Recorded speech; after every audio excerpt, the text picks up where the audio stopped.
Bonjour à toutes et bonjour à tous, et bienvenue dans cette nouvelle émission de Martigues décrypte, le son du peuple.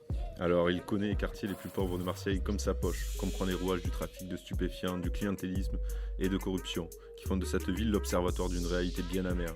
À presque 50 ans, le journaliste multiprimé Philippe Pujol, figure locale incontournable, ayant fait ses débuts à Marseillaise, dresse le portrait sous un troisième prisme de ce qu'il a nommé le monstre. En effet, dans le dernier volet de sa trilogie sur le trafic de stupéfiants à Marseille, Cramer les enfants du monstre, le journaliste fait diversifié, documentariste et écrivain s'attaque cette fois au dernier maillon de la chaîne, les esclaves du chic. Le lauréat 2014 du prix Albert Londres livre, après 20 ans d'enquête sur les quartiers nord de la cité phocéenne, un appel à sauver les vulnérables, pur produit de l'ubérisation de la délinquance. Alors j'en dirai pas plus, on a eu la chance de l'écouter et d'enregistrer son intervention au mois de mars et on vous la propose en intégralité à suivre ici. Allez, bonne écoute. Ciao. Donc bon, je suis Philippe Pujol, je suis journaliste, écrivain, je fais aussi des films, je suis réalisateur de films, j'ai fait plus de films que de livres d'ailleurs, et je travaille actuellement sur d'autres films et un autre livre. Et là, on va parler de, je vais dire qu'une seule fois le mot, des narcotrafics. Parce que justement, vous m'entendrez jamais utiliser le mot de narcotrafic, qui est un mot politique et qui n'est pas un mot qui représente ce qui se passe. Pour moi, je parle de trafic de stupéfiants. Je suis très vieille école dans ma manière de parler. Pour moi, on est dans le trafic de stupes. À la rigueur, je préfère encore l'acronyme que vous avez dit, ILS, infraction sur la législation sur les stupéfiants. Je préfère ça que narcotrafic. Pourquoi je n'utilise pas le mot narcotrafic ? Parce que c'est pas, il est apparu d'un seul coup, ce mot, narcotrafic, narcobanditisme, narcomicide, on a eu tout ça, mais du jour au lendemain, c'était sous je sais plus quel ministre de l'Intérieur. C'est passé d'abord par la procureure de Marseille, mais qui était, qui l'a fait, qui est avant le procureur actuel, et qui était dans une sorte de volonté politique d'utiliser les narcotrafics, donc le trafic de stupéfiants, à des fins politiques, je vais y venir. Pourquoi pas de narcotrafic ? Je dis pas qu'il n'y ait pas de trafic de stupes, au contraire, ils sont énormes, mais je voulais décrire. Mais pourquoi pas le mot narcotrafic ? C'est très important pour moi, parce que dans l'opinion publique, le mot narcotrafic, il y a le mot narco, et tout le monde a regardé au moins la série Narco, le film Narco. Et donc Narco, c'est Pablo Escobar, c'est donc des cartels, le mot qu'on entend, Cartel Nord pour la Provence, qui fait son podcast, qui est pas mauvais en soi, mais qui s'appelle Cartel Nord, et qui est un nom absolument absurde. Donc c'est ça. On aurait des cartels en France qui travailleraient sur le trafic de stupéfiants, qui feraient des narcotrafiquants. Le problème de cette approche, c'est que on a l'impression donc que c'est une menace extérieure, ou pire, une menace intérieure venue d'une immigration. Donc on est très dans les théories qui tirent vers l'extrême droite, qui serait une population maghrébine et africaine, comorienne, qui d'un seul coup mettrait en place des réseaux puissants de trafic pour ponctionner du pognon sur la France. Quand on dit narcotrafic, l'opinion publique, qui n'est pas plus intéressée que ça, qui ne s'occupe pas particulièrement de ces questions-là, qui a d'autres soucis dans la vie, entend ça. Donc c'est pour ça que moi, je n'utilise pas le mot narcotrafic, parce que pour moi, le trafic de stupes, ça n'est pas la cause des problèmes, c'est la conséquence. C'est le symptôme d'un problème. C'est la raison pour laquelle les trafics de stupéfiants sont très présents et visibles, et d'ailleurs, moi, je les ai toujours décrits depuis que je suis journaliste, c'est-à-dire, moi, je suis rentré journaliste en 2003, ça existait évidemment avant. Moi, c'est ma description démarre en 2003, et à Marseille, le trafic de stupéfiants est visible parce que c'est une ville qui a un contexte et un environnement qui fait que le trafic de stupes a tout pour sortir par Marseille. Sauf que la société s'étant dégradée un peu partout en France, cette lésion-là apparaît à plein d'endroits, dont Poitiers, dont Rennes, dont plein de villes où on dit une marseillisation. C'est pas du tout ça, en fait, c'est, si vous voulez, les lésions, les blessures que je vais vous décrire sortent par là aussi. À Marseille, on les voyait, on était habitués, on avait conscience que c'était possible. Ensuite, c'est venu sur les villes alentours. Martigues est concernée, elle a ses cités, elle a ses problèmes sociaux aussi. Elle a il y a encore une industrie, mais moins il y aura de travail, plus il y aura de lésions. Enfin bref, des villes comme Aix est concernée. Il y a Jas de Bouffan, il y a tous ces coins-là, etc. De toute façon, il n'y a plus d'endroits qui ne sont pas concernés, y compris le rural. Puisqu'en fait, le rural, il n'y a pas de raison qu'il ne tombe pas dans les stupes, ni dans la vente, ni dans la consommation. À partir du moment où le rural va avoir les problèmes que je vais décrire, il y aura le symptôme du trafic de stupes et de la consommation de stupes, les deux étant liés. Et donc le rural est totalement concerné. Donc là, moi qui suis corse, du côté de la Corse, alors qu'on te dit qu'en Corse, pas de drogue, à drogue à fort, et ça veut dire à la drogue dehors, ben en fait, le moindre village du fin fond de l'Alta-Roque chez moi, ben, ça consomme et ça vend, tout simplement. Mais pour moi, c'est une lésion liée à ce que j'appelle le monstre. Donc dans la fabrique du monstre, je raconte un peu ça, mais je le raconte aussi dans d'autres travaux que j'ai pu faire, la chute du monstre et des films que j'ai pu faire. Le monstre, pour moi, c'est ce qui va donner ensuite, parmi les radicalisations, la radicalisation délinquante. Le monstre, c'est un mélange de corruption. On y viendra. C'est pas ce qu'il y a de pire en France. Voilà, les sorties de Saviano, c'est juste parce que son livre se vend pas. Je vous assure, ce qu'il dit, c'est n'importe quoi sur la France. Hein. Saviano, il est bon sur l'Italie, mais sur la France, il comprend rien. Il faut bien comprendre qu'un type qui a quand même une menace de mort perpétuelle, qui travaille avec 3-4 gardes du corps en permanence, il peut pas travailler sur le banditisme français sans contact. C'est-à-dire, il peut pas aller au contact de bandits. Il est menacé par les bandits, il a des flics. Donc, en fait, il parle juste à des avocats, des procureurs, il parle un petit peu à deux, trois flics, et voilà, il fait son boulot avec ça. Donc il a une vision qui est uniquement partielle et totalement orientée. Donc, on enlève Saviano sur ces questions-là, il est bon sur l'Italie et basta. En fait, on n'a pas de corruption forte parce qu'on a 40 ou 50 ans d'avance sur l'Italie, on a un clientélisme fort. Et le clientélisme, c'est quelque chose, donc moi, pour le monstre, c'est le clientélisme, la corruption et d'autres choses que je vais vous décrire. C'est ce qui crée une situation qui peut permettre le trafic de stupes. Je vais faire court sur le monstre, hein, j'ai fait des bouquins entiers dessus. Le clientélisme, c'est une version de la corruption avancée, c'est-à-dire ça ne nécessite pas de violence. Moi, je peux m'exprimer devant vous sans garde du corps, je peux écrire les livres que je fais sans problème. On m'a menacé, on m'a embêté, mais finalement, ça passe peu à l'acte. C'est pas, je m'en sors quoi. Je fais la même chose en Italie, ça se passe pas du tout pareil. Et le clientélisme se débrouille à être discret. Là où la mafia, justement, ou la corruption à la mexicaine, là, c'est pas discret. Le but du jeu, au contraire, c'est d'être dans la sidération, d'être violent, d'être dur. La France ne fonctionne pas comme ça pour des raisons historiques. La France a d'autres fonctionnements. Ce qui veut dire qu'il y a en effet de l'argent sale, il y a en effet des trafics, il y a en effet de nombreuses questions, d'évasion fiscale, énormément de choses, mais ça passe plutôt par autre chose que la mafia. Donc là aussi, narcobanditisme, il n'y a pas de mafia pure et dure en France, mais il y a un système qui, pour moi, plus évolué que la mafia, parce que plus discret et plus sournois. Et donc, moi, le monstre, pour moi, c'est un peu de corruption, va en venir, ce que j'appelle une corruption de surface, qui est presque obligatoire dans toute société, mais contre laquelle il faut lutter. Ensuite, il y a ce clientélisme que je raconte en long en large dans mes livres et qui a été raconté par Cesare Macina, donc un sociologue italien qui vit à Marseille, dans un de ses livres, je sais plus le titre, c'est un titre de sociologue, c'est à rallonge, mais Cesare Macina, ou qui a pu être raconté dans Gouverner Marseille par Samson Peraldi, et d'autres l'ont encore fait aussi.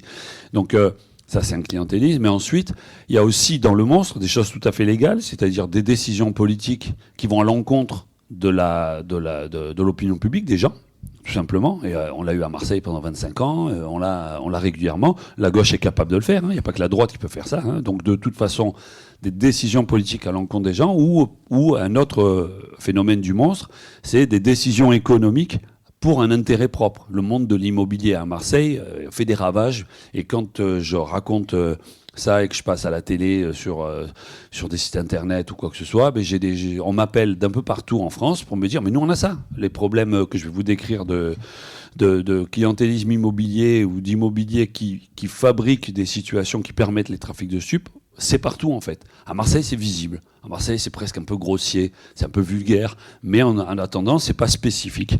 Donc ça, tout ça j'appelle ça le monstre. Ce lot-là, c'est pas une mafia, il y a du légal là-dedans, il y a des choses dans lesquelles nous-mêmes on est concernés, quand nous-mêmes on fait affaire à notre petit piston, on fait jouer notre petit truc, on a nos petits arrangements, pas bien graves en apparence, on fait bénéficier ce monstre-là. Donc voilà, pour moi c'est le monstre que je décris, je veux m'arrêter là sur le monstre, qui fabrique 3 radicalisations, et je veux parler que d'une aujourd'hui. Radicalisation délinquante, la plus grosse, la plus flagrante, qui est vraiment visible dans le trafic de stupes, un peu le braquage, maintenant il y a un peu des liens, et on va voir la prostitution. Donc radicalisation délinquante, c'est notre sujet aujourd'hui. Radicalisation religieuse, et je précise les 3 religions, pas à l'islam. L'islam, elle est visible, c'est visible puisque c'est les quartiers populaires. Donc les quartiers populaires, c'est pas les quartiers populaires qui sont musulmans, c'est qu'on a mis des gens qui sont musulmans dans les quartiers populaires. C'est pas tout à fait la même chose. Et parfois, pas trop dans la région, quoique, il y a une radicalisation. Dans d'autres villes, il y a des radicalisations qui sont plus fortes. Dans le 9-3, ils ont plus de radicalisation. Ça, je l'explique sur une sociologie par ailleurs. Et à Marseille, on a eu le 3e arrondissement, on a eu les Oliviers à Apes. De ci, de là, il y a des radicalisations islamiques qui poussent, qui ont des durées de vie courtes et qui vont, qui viennent, quoi. Et donc, et après, on a, si je prends Nantes, ils ont les lefévristes, c'est une radicalisation catho. Et je sais, j'ai écrit un livre qui s'appelle Mon cousin fasciste, sur mon cousin qui est un leader d'un parti fasciste, et il est lefévriste, et donc je suis allé de très près avec les lefévristes, même s'ils ne sont pas encore violents, à l'occasion, ils pourront le devenir, il n'y a pas de problème. Les évangélistes pourront le devenir à tout moment aussi, et du côté des extrémistes juifs, on a aussi le Bétard, qui est présent à Paris, qui est présent en partie à Lyon, et qui pour le moment n'est pas violent, mais qui pourra le devenir si nécessaire. Donc il n'y a pas de spécificité à l'islam dans la radicalisation. Par contre, il y a une radicalisation religieuse, donc des 3 religions, qui se fait, pour moi, toujours à cause de ce monstre-là. C'est toujours le même symptôme. Et la 3e radicalisation, c'est la radicalisation politique. Alors, je crois peu en l'extrême gauche, parce que ce qu'on appelle vraiment l'extrême gauche, même LFI, c'est pas une extrême gauche, c'est une gauche dure, mais c'est pas une extrême gauche. Il y a quelques extrêmes gauches, mais ils sont tout petits. À Marseille, ils sont à la plaine, et ils ont même pas envie de prendre le pouvoir. Ils veulent juste s'exprimer un peu de temps en temps. Et on n'est pas dans une extrême gauche qui va conquérir la France. Par contre, on est dans une extrême droite qui, elle, pousse partout où le monstre le lui a permis. Donc cette radicalisation religieuse vient du monstre aussi. On commence à avoir dans les quartiers populaires des Maghrébins qui disent « moi c'est RN, moi c'est FN ». Moi, j'en ai régulièrement des gens que je suis. Alors après, en période d'élection, ils m'appellent et me disent pour qui je vote. Alors moi, je me débrouille un petit peu je leur dis jamais vote pour un tel, mais j'essaie d'expliquer les risques et les avantages de chacun en étant le plus didactique possible. Je me permets jamais de dire va voter pour un tel. Mais je sens qu'il va falloir avoir une action là-dessus parce que il commence à y avoir cette impression que le Rassemblement national est une solution, y compris dans les quartiers populaires.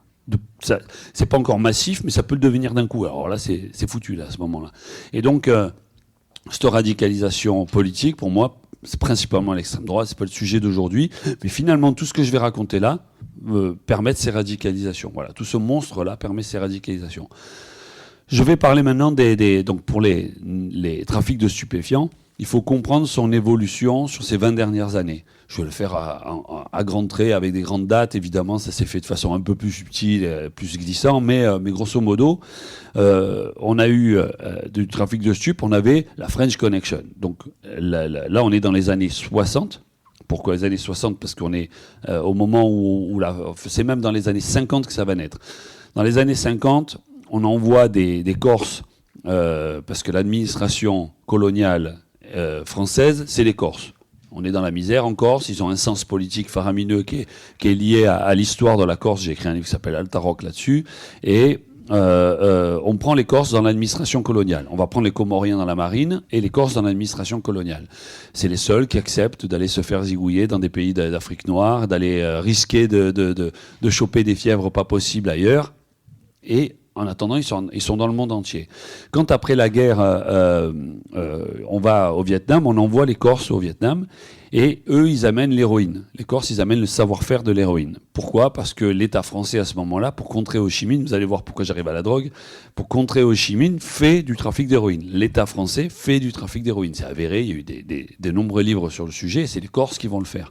Quand la France va se mettre à perdre, en Indochine, on va ramener, ils vont faire comme toujours, ils vont lâcher ceux qui étaient dans l'administration coloniale. Ils vont les lâcher. Donc les bandits, ils sont pas encore bandits à ce moment-là. Quand ils reviennent chacun dans leur ville, principalement Marseille, mais ils reviennent avec leur savoir-faire, leur réseau, et donc sont capables de faire de l'héroïne. Et donc ils font de l'héroïne. Et donc c'est là que démarre la French Connection, qui va par ailleurs financer des partis politiques comme par exemple le RPR pendant des années.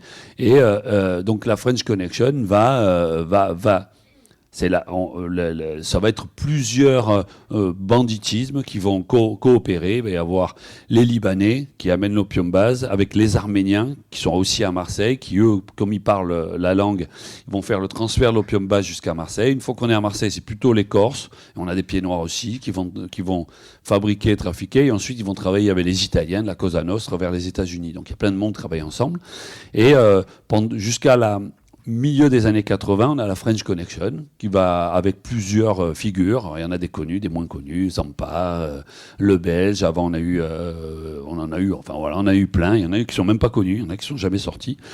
Et donc le trafic de stupes est l'inverse de ce qu'on connaît aujourd'hui. On fait la drogue à Marseille, on la vend aux États-Unis. Et aux États-Unis, dans les années 70, ils connaissent ce qu'on connaît aujourd'hui en France. Vous regardez un épisode de Starsky Hutch et vous voyez en fait exactement ce qui se passe aujourd'hui en France. Des quartiers qui vont pas bien du tout, des gens qui sont exploités les uns les autres. Et vous verrez, ça ressemble énormément à ce qui se passe chez nous. Il y a que les décors qui sont différents. Et donc c'est pour ça que mon premier livre c'est French Deconnection, pour l'inversion de la French Connection. Donc à partir des années 90, la fin de la French Connection, c'est Tony Langui, Antoine Cossu, avec Farid Berama, personnage très important. Farid Berama qui était un bandit d'abord de Saint-Joseph à Marseille, et puis après qui va faire ses armes avec les Salonnais, avec Salon, qui va être un gros braqueur dans un premier temps. Et ensuite, il va aller dans les machines à sous. Ça n'existe plus, mais énormément de machines à sous. On est dans les années 80, fin 80, début 90.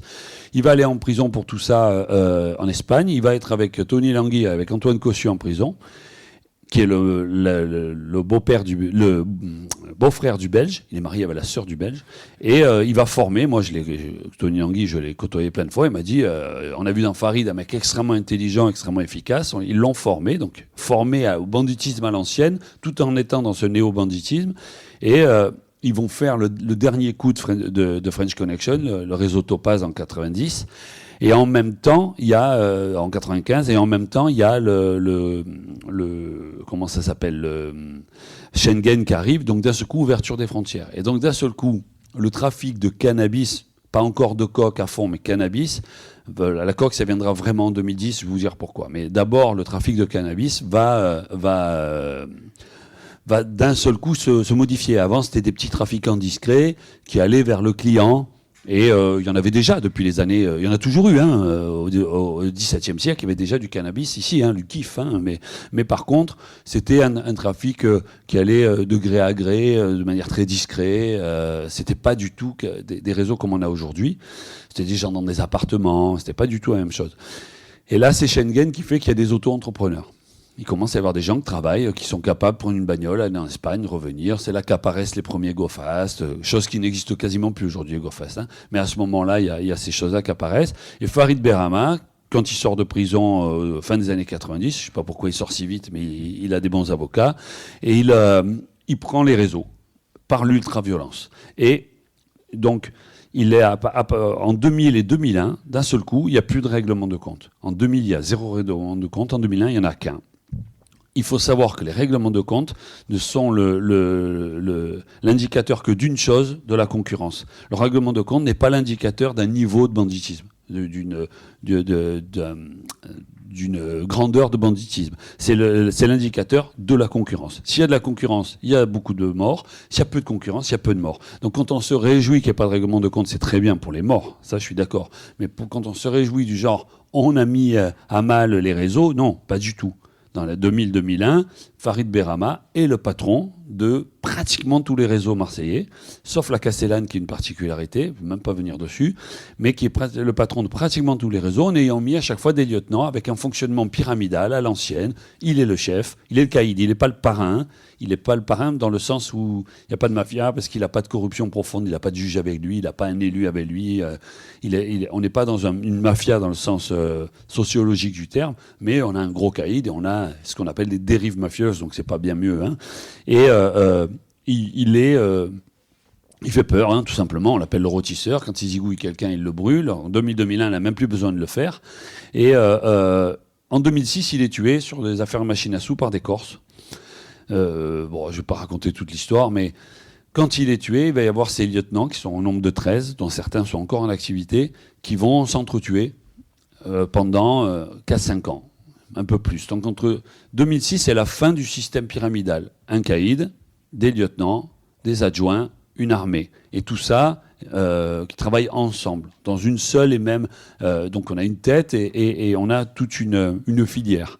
Ça, c'est quelque chose qui petit à petit va disparaître. Parce que dans un premier temps, donc c'est pour ça à l'époque aussi que quand on a un mort, c'est toujours un gars qui va entre 30 et 50 ans, 60 ans. On a des lieutenants qui s'entretuent. On ne cherche pas à tuer un gamin, ça n'a pas d'intérêt. On s'entretue en lieutenant avec pour but de récupérer l'hégémonie d'un réseau pyramidal. Aux alentours des années 2000, vers 2009, entre 2009 et 2012, on va avoir un glissement vers le nouveau modèle. Il n'arrive pas.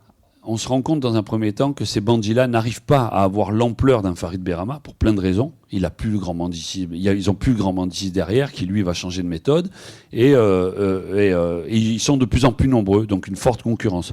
Et donc le modèle va changer et on va passer à un modèle que j'appelle ubérisé qui va vraiment être très très fort à partir de 2015 mais qui démarre déjà là.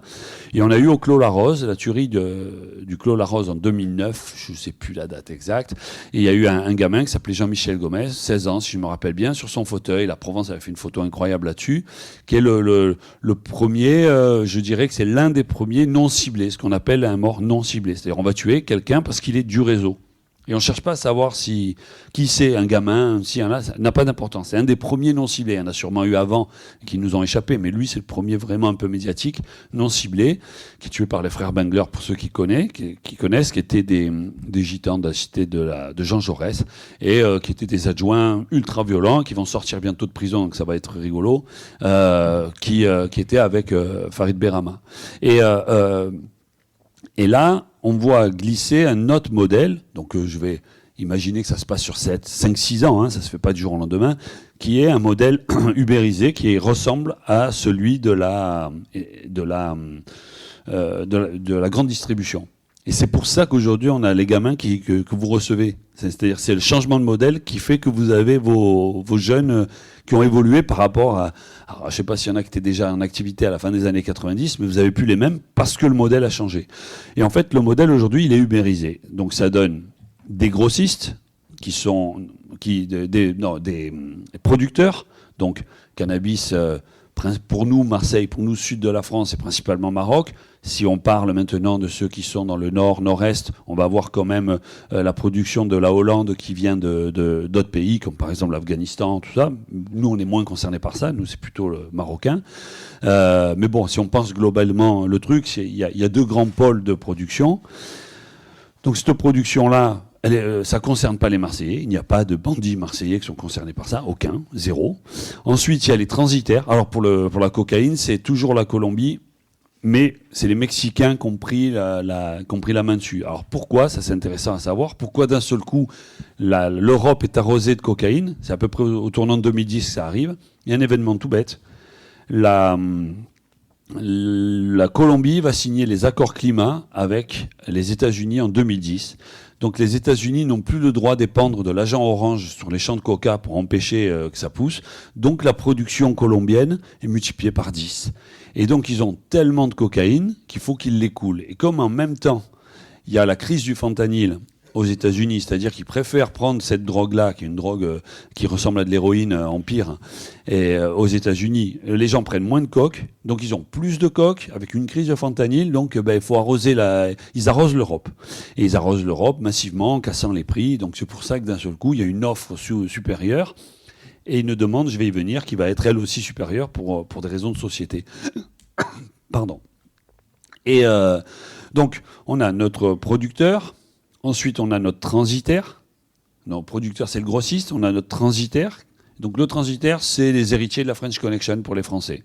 Les héritiers, c'est pas les mêmes, mais c'est les héritiers, ceux qui ont repris l'Empire, l'argent, les entreprises, les lieux. Et donc, c'est très souvent lié à la Corse-Afrique, France-Afrique. Mais quand ils se contrôlent, ils disent moi, je suis bon, je suis réglo. Le seul risque qu'ils ont, c'est qu'un douanier, à un moment, contrôle leur contrôle et que ce moment-là, ils sont pas réglo, là, ils se font fracasser. Mais comme ça arrive jamais...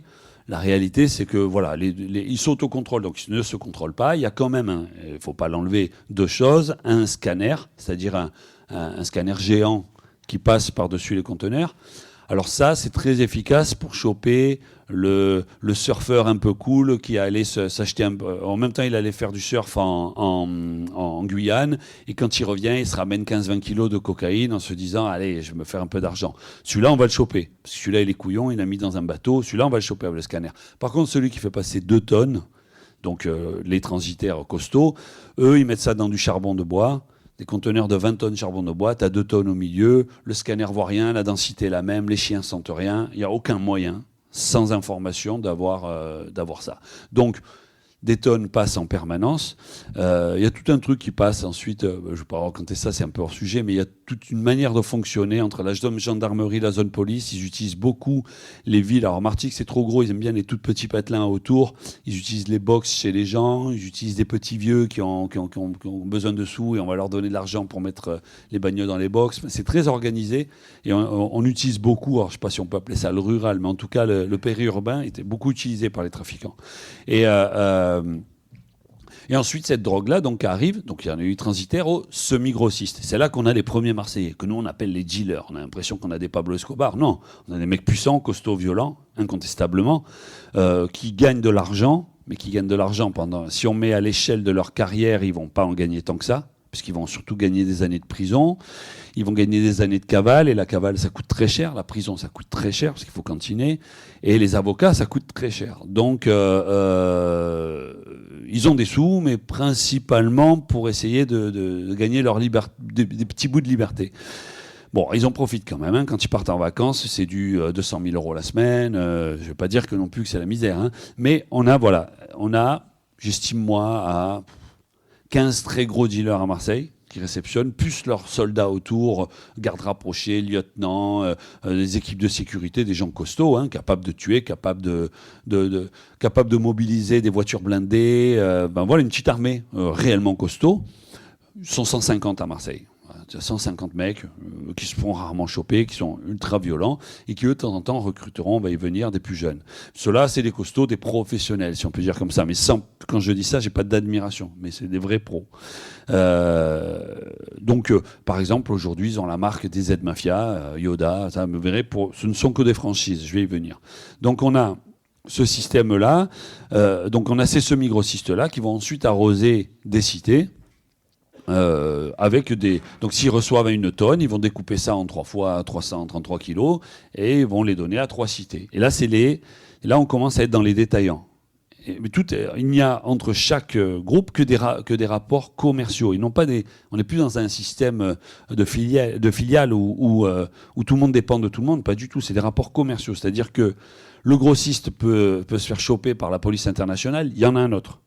Le semi-grossiste peut partir en prison, ça arrive en permanence. Il y en a un autre instantanément qui est d'un autre groupe, qui est même un ennemi. C'est pas du tout un problème. Ça n'a pas il n'y a pas d'effet à ça. Il n'y a pas de filiale possible. Tu peux pas remonter une filiale parce que ces gens-là ne communiquent que pour s'échanger de l'argent. Quasiment, c'est tout. L'argent et du produit. Donc il y a que quelques moments de contact très courts et où ils prennent beaucoup de précautions. Et enfin, on arrive à ceux qui nous intéressent. Puisqu'il y a une vente au détail, on a délégué le terrain, je parlais comme les petits dealers, hein, le terrain, donc la vente au détail, a été délégué aux jeunes. Parce que le terrain, c'est de la RH, des ressources humaines, il faut des gens, donc il faut embaucher, la police-justice, la concurrence, la clientèle.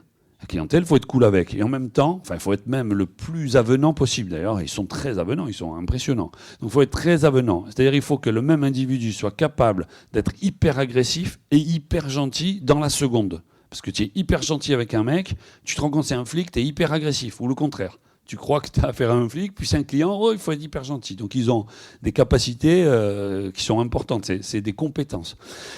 Donc le terrain qui est très compliqué, qui fait que tu finis en prison, que tu te fais zigouiller depuis peu, c'est les années 2015 où ça devient vraiment la norme, où il y a beaucoup de violence, donc je vais vous le raconter. Là, ce terrain-là, on le délègue aux jeunes. Quand tu as 35 ans, franchement, tu fais plus ça. Même 25 ans, pour moi, ça commence déjà à être trop vieux. Un 25 ans, c'est un pépé du réseau. Il va pas rester guetteur à 25 ans, ils sont rares. Ou alors, c'est qu'il a un petit handicap ou un petit truc, mais à 25 ans, tu es déjà out. Soit tu es monté dans la hiérarchie, ce qui est rarissime, soit tu es mis de côté. Et petit à petit, on les voit, ils sont en déshérence. Il y a quelques-uns qui s'en sortent, mais la plupart, ils vont devenir des... Ben voilà, quand je suis à Marseille, c'est ceux que tu vois tout le long du boulevard national qui font rien toute la journée, qui se boivent des cafés, tout ça. Mais c'est, enfin, au mieux, hein, c'est les anciens petits dealers qui ont mal tourné. Enfin, moi, je n'ose pas appeler ça dealer, parce que pour moi, c'est pas des dealers, c'est des petites mains. Et donc, toute cette chaîne-là a fait que maintenant, on a le terrain délégué aux jeunes. D'ailleurs, tout de suite mettre fin à un mythe quoi, qui est malheureusement beaucoup mis en avant, pas que par les médias. Les médias, à la rigueur, en fonction de qui les possède, je comprends, mais parfois même par la justice, et moi ça m'agace, on dit en permanence rajeunissement de la délinquance. Depuis 2003, j'entends rajeunissement de la délinquance. Ça avait dû commencer avant, mais moi depuis 2003, je l'entends. Donc depuis 22 ans, il y a un rajeunissement. Donc comme les gamins avaient 14 ans il y a 22 ans, qu'on perd un an par année, ils sont à un âge négatif maintenant. Donc en fait, c'est absurde et faux. Depuis toujours, la délinquance, pour ceux qui ont lu Oliver Twist, pour ceux qui ont lu tous les bouquins du 19e siècle qui traitaient de la délinquance, on devient délinquant pour les plus jeunes vers 12 ans, mais c'est rare. Vers 14 ans, c'est l'apogée, 14, 15, 16, et après ça va redescendre. Il y a une courbe de Gauss, pour ceux qui se rappellent ce que c'est, là, une courbe en cloche, tout simplement, où c'est 14, 15, 16 qui a l'apogée. Pourquoi ? C'est tout bête. C'est pas du tout parce qu'ils vont pas en prison, parce que tout ça est faux. C'est pas du tout parce que ils seraient protégés par le fait d'être mineurs. En fait, c'est pas vrai, puisqu'il y a deux choses déjà. Déjà, les trafiquants se foutent complètement de ce qu'ils vont devenir.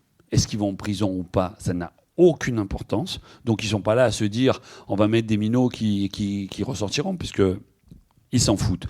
En plus, les minots, ils ressortent pas. C'est-à-dire que quand ils accumulent des peines, au bout d'un moment, le jour de leurs 16 ans, ils en font une de plus et ils vont payer pour l'ensemble. En fait, c'est juste on repousse la peine. C'est pas du tout on la fait pas. C'est-à-dire on fait de l'éducatif avant et ça marche. Et heureusement qu'on le fait et ça marche. Faut se rassurer. Si on le faisait pas, on serait dans un état mais qui est infiniment pire de l'état actuel.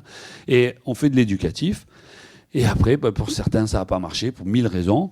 Et ceux-là, ils vont aller en tôle. Quand ils vont dans un centre éducatif fermé, c'est bon, c'est pas très loin d'être une prison, quoi. Ils sortent pas, ils font pas ce qu'ils veulent. Enfin, voilà, c'est pas la liberté non plus. Donc, de toute façon, ils vont en prison. Et la minorité, en fait, c'est uniquement parce que quand tu as 12 ans, tu es malléable, on peut te manipuler, mais tu es peu compétent pour le trafic de stupes. Moi, j'ai eu des enfants, à 12 ans, ils n'étaient pas prêts pour rentrer dans un réseau. Il fallait retenir 10 plaques d'immatriculation, 15 de flics, faire la différence entre différents visages, se rappeler qui est l'infirmière, qui est le...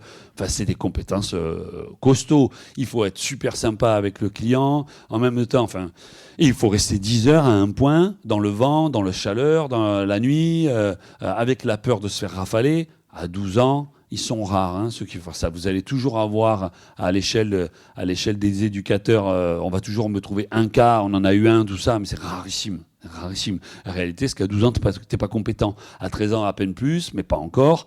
Et c'est vers 14 ans, quand tu rentres en 4e, le passage vraiment 5e, 4e, c'est là que tu as les deux. Tu es malléable et compétent. D'un seul coup, tu es capable de faire ça. Et donc, c'est là qu'on te chope. C'est là qu'on te chope 14, 15, 16. Même 17 ans, ça commence à descendre. 17 ans, généralement, si t'es pas tombé jusque-là, on t'a orienté au niveau de la formation, au niveau de l'école, ce qui fait que normalement, tu as tellement rencontré de profs et d'éducateurs qui t'ont dit il faut pas y aller, que ça a fini par marcher. Vers 17 ans, ceux qui ne sont pas tombés dedans tombent plus rarement dedans. Mais on va en trouver, je vous dis, c'est une courbe, on va toujours en trouver. Mais le gros, le moment fort, c'est la 4e. Et d'ailleurs, il y a une histoire.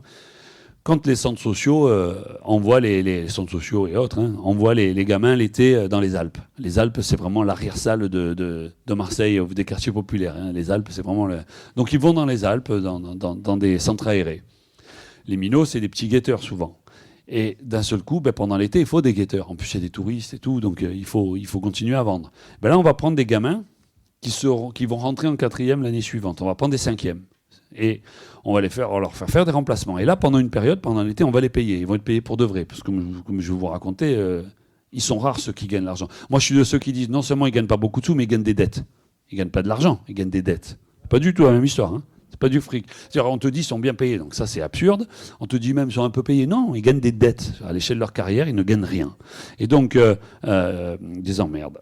Et donc là, ils prennent des petits cinquièmes et ils les font rêver. Les TN, enfin, vous voyez, la société de consommation, le Grand Chelem, hein, les TN, le sac Chabran, le truc avec les... J'arrive jamais à me rappeler la marque, là, où il y a dans la capuche les trucs. C'est le Grand Chelem du je me déguise comme mon rappeur préféré. Les rappeurs, je leur en veux beaucoup, j'y viendrai. Parce que pour moi, c'est un vrai souci. Donc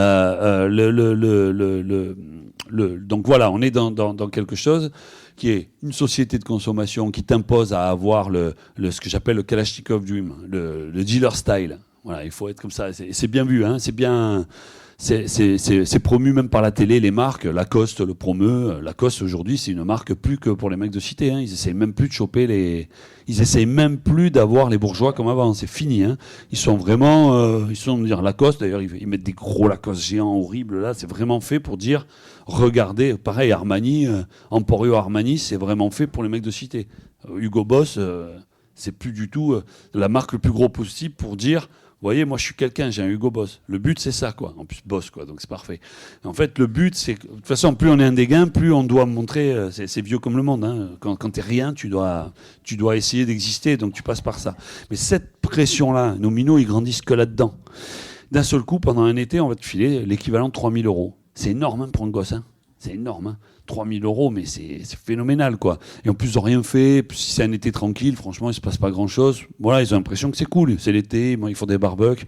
Ils ont l'impression que les stupes, c'est facile à ce moment-là. Et après, septembre arrive, les mecs reviennent des centres aérés, et là, il y a des bagarres. Vous verrez, c'est une période, énormément de bagarres, énormément de petits coups de couteau, piqués au couteau. Il n'y a pas poignardé pour tuer, piqué.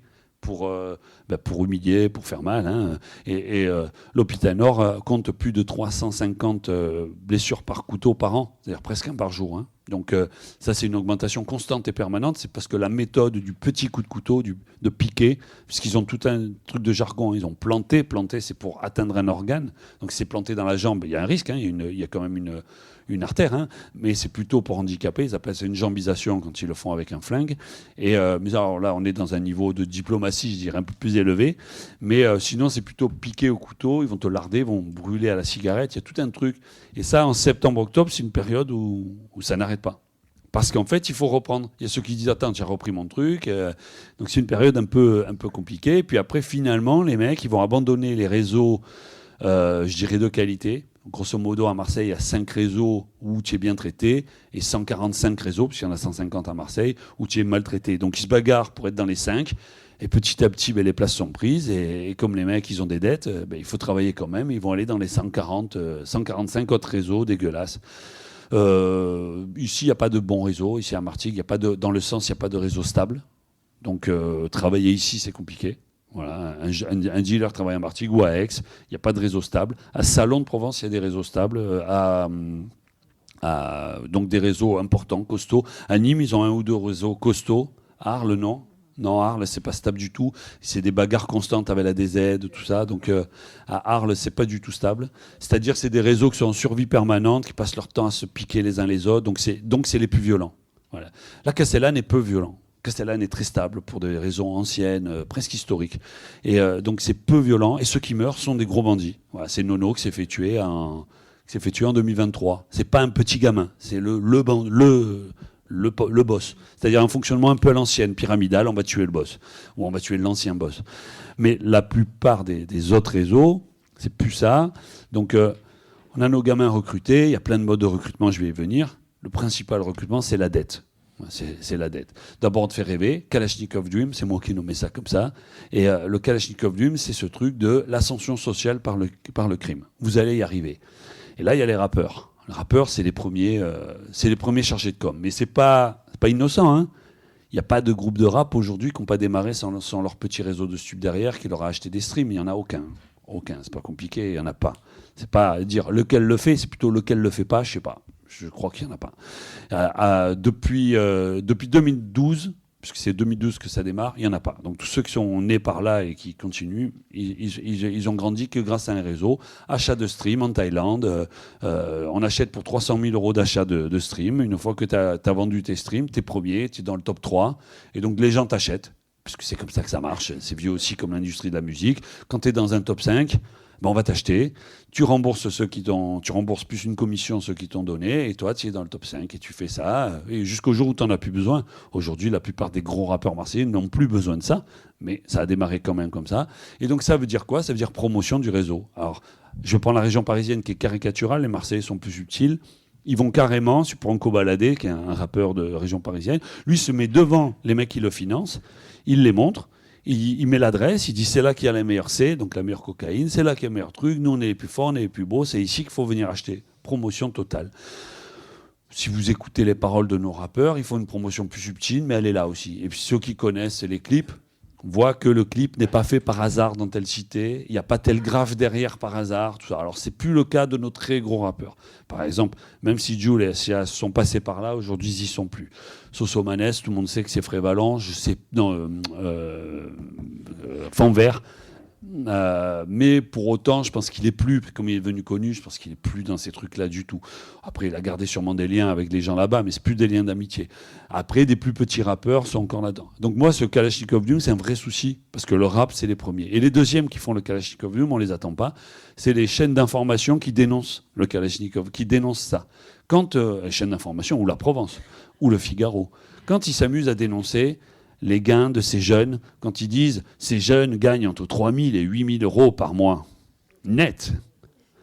Oui, mais si c'était vrai, ça serait peut-être un modèle qu'il faudrait réfléchir, parce que franchement, ça serait pas mal. Si on avait vraiment tout ce pognon-là qui affluait dans les quartiers, ça serait peut-être une bonne idée. La réalité, elle est tout autre. Mais un gamin qui est devant sa télé, et je pense aux gamins qui sont dans les foyers à travers la France, d'une manière générale, ils voient que Marseille, c'est la capitale des stupes, ce qui est plutôt vrai, hein, par ailleurs, et ils voient qu'on gagne entre 3 000 et 8 000 euros. Ah, pour eux, c'est évident, il faut y aller. Faut y aller. Et donc, ils prennent le train, ils prennent un train vite fait, s'échappent du foyer, ils prennent un train, ça arrive souvent, hein, et ils arrivent à Marseille, et ils se font exploiter. C'est ceux qu'on exploite le plus facilement. Ils n'ont pas d'éducateurs, pas de flics qui les connaissent. Les parents, puisque c'est en foyer, généralement, c'est pas bon. Pas de tonton, pas de rien. Donc, eux, ils sont mis dans des squats, on les empêche de dormir pour qu'ils soient un peu vaporeux, on les fait fumer énormément, et on va les faire travailler, au début en les payant un peu, puis rapidement, gratos, par plein de méthodes. Donc ça, c'est les pires. Enfin, les pires, c'est les migrants. Les pires, c'est les migrants. Ceux qu'on va chercher en bout de chaîne. Moi, j'étais inscrit à des réseaux sur des snaps, que sur Snap, parce que j'ai pas Telegram. Enfin, je l'ai pas fait par Telegram. Je m'étais inscrit, c'est très compliqué, sur des snaps de dealers. Le problème, c'est comme je consomme pas et comme je ne parle pas dedans, je disais rien et tu te fais bannir très rapidement, puisqu'en fait, ils se disent c'est un flic qui regarde. Et donc, j'étais à un moment, dans mon apogée, sur une semaine, j'en ai eu 30. Voilà, ils n'étaient pas concentrés, j'en ai eu 30. Et donc, tu peux voir, parce que par contre, il y a tout dessus. Il y a tout, c'est-à-dire c'est non seulement pas un monde caché, mais il y a tout, qui a tué qui pense que... Enfin, tout, sans exception, des vidéos, Et il y a beaucoup de RH. Ces réseaux, ils servent à ça. Ils font de la promotion, ils font de la RH. Et la RH, c'est, on a besoin, à la Bassins, il faut recruter. Ah ouais, mais il n'y a personne, on ne trouve personne. Et alors, ils disaient, allez chercher des Noirs. Aller chercher des Noirs, ça veut dire aller à la plateforme du bâtiment, prendre des migrants. Alors, plateforme du bâtiment, les migrants, ils attendent pour être exploités par les mecs du BTP. Et quand c'est les mecs des réseaux de stupes qui passent, ils les prennent avant, quoi.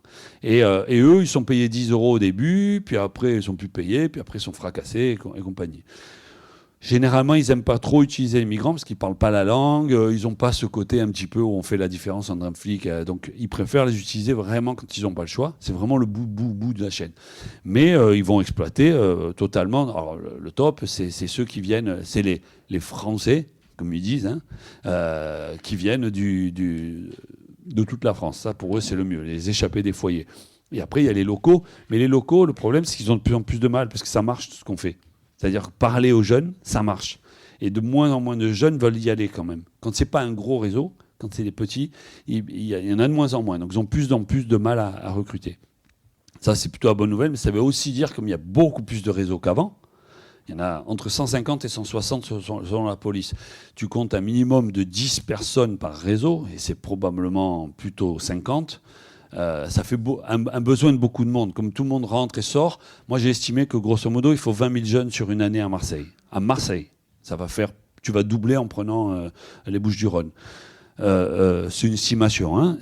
Donc pas un instant T, pas aujourd'hui, en ce moment, il y a 20 000 jeunes, mais sur une année, entre ceux qui s'arrêtent, il en faut 20 000. Bon, il y a 200 000 jeunes dans les quartiers nord à Marseille, il y en a 20 000 qui feraient un passage dans les sup, la plupart n'y tombent pas, il faut se rassurer, la plupart n'y vont pas. Ce qu'on fait marche, ce que font les profs marche. Et donc, sur ces 20 000-là, il va y en avoir qui vont rester, qui vont être prisonniers. Et là, c'est la dette. Donc la dette, donc non seulement ils ne gagnent pas de sous, c'est-à-dire le Kalachnikov Dream, ce qui est mis par les médias du genre, ils ne vont pas travailler parce qu'ils gagnent beaucoup d'argent, c'est pas vrai. Je suppose que vous êtes comme moi, que moi ils pensent, comme ils m'ont vu à la télé ou ils m'ont vu sur les réseaux, ils pensent que je connais tout le monde et que je peux pistonner la terre entière. Ils ont cette approche. Donc comme ils m'ont vu à la télé, ils me disent automatiquement frérot, c'est fini, maintenant c'est tonton. Tonton, tu as un CDI s'il te plaît? Tu as un CDI? Tout le temps, ils me demandent un CDI, c'est-à-dire, ils ne veulent pas un conseiller d'orientation, hein, ils veulent un CDI, pas un CDI du collège, ils veulent le CDI, le travail. Eux, leur idée, c'est d'avoir un emploi stable. Et ils veulent pas tous être footballeurs et rappeurs. Ils sont chauffeurs routiers, ils sont contents, ils veulent travailler la plupart. Après, ils ont quelques difficultés en fonction de leur nom, en fonction de leur formation, de leur capacité au travail aussi, parce que comme je leur dis, quand on te tend la main, il faut la prendre. Hein. Ça, c'est un autre problème, on va y venir. Donc, la plupart veulent bosser, la plupart veulent aller là-dessus. En fait, la notion la plus importante qui pour moi est importante, c'est comme ça que j'aurais pu appeler mon livre, c'est la notion de vulnérabilité. Le réseau de stupes va exploiter les vulnérables, va exploiter la faiblesse. Alors, il n'y a pas que les réseaux de stupes qui font ça. Le monde de l'entreprise fait ça. La politique fait ça. Je sais pas, c'est courant en fait. On va exploiter la faiblesse. Mais moi qui étais sportif, moi j'ai joué au rugby. Quand on repérait qu'il y avait un joueur qui était un peu moins bon que l'autre, on fonçait sur lui. Hein. Le but du jeu, c'était de passer là où il y avait le plus faible. Hein. Donc c'est vraiment quelque chose de naturel. On va chercher la faiblesse et on tape dessus. Et donc la vulnérabilité, votre boulot, c'est que vous recevez que des vulnérables en fait. Et le top, ça serait de faire que le vulnérable. Il y a deux solutions. La faiblesse, non, le vulnérable, je rappelle, c'est une exploitation qui s'exploite. C'est une faiblesse qui s'exploite. La vulnérabilité. Deux solutions. Soit on peut travailler sur la faiblesse et faire que ce ne soit plus une faiblesse, ça arrive. Soit, quand la faiblesse est totalement inéluctable, par exemple le handicap, c'est une faiblesse qui est pour la plupart... si je prends un trisomique, hein, on trouve des trisomiques dans les... C'est rare, mais on en a dans les réseaux, parce que le trisomique fait tout ce qu'on lui dit. Tout ce qu'on lui dit. Et en plus, il veut bien faire. Donc ça, c'est une faiblesse qu'on n'arrivera pas à atténuer. Hein. Le trisomique va le rester. Par contre, sa vulnérabilité, le fait qu'il soit recruté par un réseau, qu'il y ait une attention particulière sur lui, ça, on peut. Donc pour moi, les vulnérabilités, il faut travailler soit sur la faiblesse, soit sur l'exploitation de cette faiblesse. Et parfois, quand l'un a échoué, on passe à l'autre. Je vais expliquer tout simplement comment on recrute un minot dans un réseau de stupes. C'est la dette. Donc déjà, pourquoi tu tombes dans un réseau ? Il y a le Kalachnikov Dream, donc devenir quelqu'un, faire partie d'un groupe, pas uniquement l'argent, hein, faire partie d'un groupe, être valorisé. Je prends un exemple, on parle des bébés tueurs, parce que même si je disais tout à l'heure, c'est pas vrai qu'il y a un rajeunissement du banditisme, ce qui est vrai par contre, c'est qu'il y a un rajeunissement des tueurs et des victimes. Ça c'est récent, ça commence en 2018. Et on a eu l'apogée en 2023. Mais ça c'est une réalité qui est liée au nouveau fonctionnement des réseaux de stupes. À partir du moment où il y a une ubérisation et que la bagarre se joue sur le terrain, puisque c'est des jeunes qui ont le terrain, c'est les jeunes qui s'entretuent. Là où avant, c'était des patrons qui avaient le terrain, c'était les patrons qui s'entretuaient. Maintenant, le terrain, c'est les jeunes, mais c'est les jeunes qui s'entretuent. Et en plus, on essaye de faire le meurtre par des gens que soit on ne paiera pas, ou qu'on ne paiera qu'une fois, soit qui se feront choper, soit qui se feront tuer. C'est-à-dire que c'est une pensée totalement libérale. Le but du jeu, c'est pas payer l'autre. Le monde des stupes, c'est pas un monde, c'est pas des trotskistes. Ils sont pas pour la redistribution. C'est pas du tout ça. C'est moi, je prends le maximum, moi le chef, et j'exploite au maximum ceux qui sont en dessous. Le but du jeu, c'est ça. Donc cette logique de redistribution, je finis juste sur les soi-disant salaires. Il y a un truc tout bête, je prends les chiffres du ministère de l'Intérieur, c'était pas Retailleau, celui d'avant, qui est devenu la justice, je sais plus son nom, Darmanin. Ces chiffres, qui me semblent tout à fait réalistes, c'était un chiffre d'affaires de 3,5 milliards à l'échelle française pour le trafic de stupes. Ça me semble cohérent. Quand on y réfléchit, c'est pas tant que ça, mais ça me semble cohérent. Et ensuite, 200 000 personnes travaillent sur le stup, ça me semble tout à fait cohérent. En faisant un produit en croix vite fait, tout ça, ça nous fait 1 200 € par mois et par personne. Donc ça ferait 200 000 qui tournent à 1 200 € par mois. Donc c'est pas des gros salaires. Mais en plus, ils n'ont pas redistribué comme ça. Ils n'ont pas mis 1 200 € à 200 000 personnes. Il y en a qui se sont gavés, qui ont pris 90% du truc, et c'est plutôt 200 000 personnes qui se partagent les 10% restants. Et là, on se rend compte qu'en fait, non seulement il n'y a pas d'argent, mais il y a des dettes, en fait. Ils doivent de l'argent. Et bon, et en plus, il y a des dettes sociales énormes. Donc la réalité, même en prenant les chiffres de l'État, on obtient ça. De toute façon, tous les sociologues l'ont montré, ça. Hein. Il n'y a plus que les télés qui croient qu'on fait du fric au stup. Il n'y a plus qu'eux. Hein. Et Denis Trocero de la Provence. Et... c'est des fléaux, ça. Hein. Ces gens-là, c'est des fléaux. Hein. Ça fait 30 ans qu'ils racontent n'importe quoi non-stop et que les gens y croient. Hein. Et donc, en fait, la réalité, c'est la dette. La dette, elle est toute simple. On va choper un minot. La première des dettes, le premier des trucs, c'est que tu es un petit guetteur et la police rentre tous les jours dans toutes les cités de Marseille. Là aussi, il y a un truc, la police ne rentrerait pas. Bien sûr que si, elle rentre. Puisque le réseau de stupes n'a pas intérêt à empêcher la police de rentrer. Parce que si tu l'empêches de rentrer, comme dans le film Bac Nord, qui est exactement l'inverse de la réalité, prenez Bac Nord, vous pensez l'inverse et vous avez la réalité. Dans Bac Nord, vous avez des jeunes qui, quand ils voient la police, on dirait un film de zombies, ils sautent sur les voitures. Tu sais pas ce qu'ils veulent. J'ai l'impression qu'ils veulent bouffer les flics. Je sais pas ce qu'ils veulent en fait. Tu te dis mais quelle est la logique du dealer là? Il essaie de faire quoi? D'arracher le bras du mec, tout ça. Mais si tu fais ça, tu vas te prendre en fait.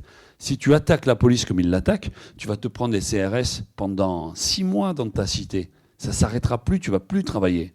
Et donc c'est ce qui est arrivé à la paternelle maintenant. Tu vois, ils en ont tellement fait que maintenant ils ont la police à demeure. Et ils ne travaillent plus, il n'y a plus de réseau. Alors que les cités tranquilles, ils ont de temps en temps les CRS, mais la plupart du temps, ils ont juste une patrouille. Et c'est mieux, en fait, quand tu es dans un réseau. Un réseau, c'est discret. C'est pas... Le seul moment où ils vont s'attaquer à des flics, c'est quand il y a un enjeu fort. C'est quand il y a pas de chance. C'est au moment où arrive un produit, il faut absolument qu'on sauve la cargaison. Il y a une sortie d'argent, il faut absolument sauver ça. Il y a un chef qui se fait attraper, ce qui est rarissime, il faut le sauver. Mais c'est des cas rares. Alors quand ils sont filmés, qu'on les met sur les réseaux sociaux, on dit, vous voyez, oui, mais en fait, ça arrive 2 fois dans l'année, en fait.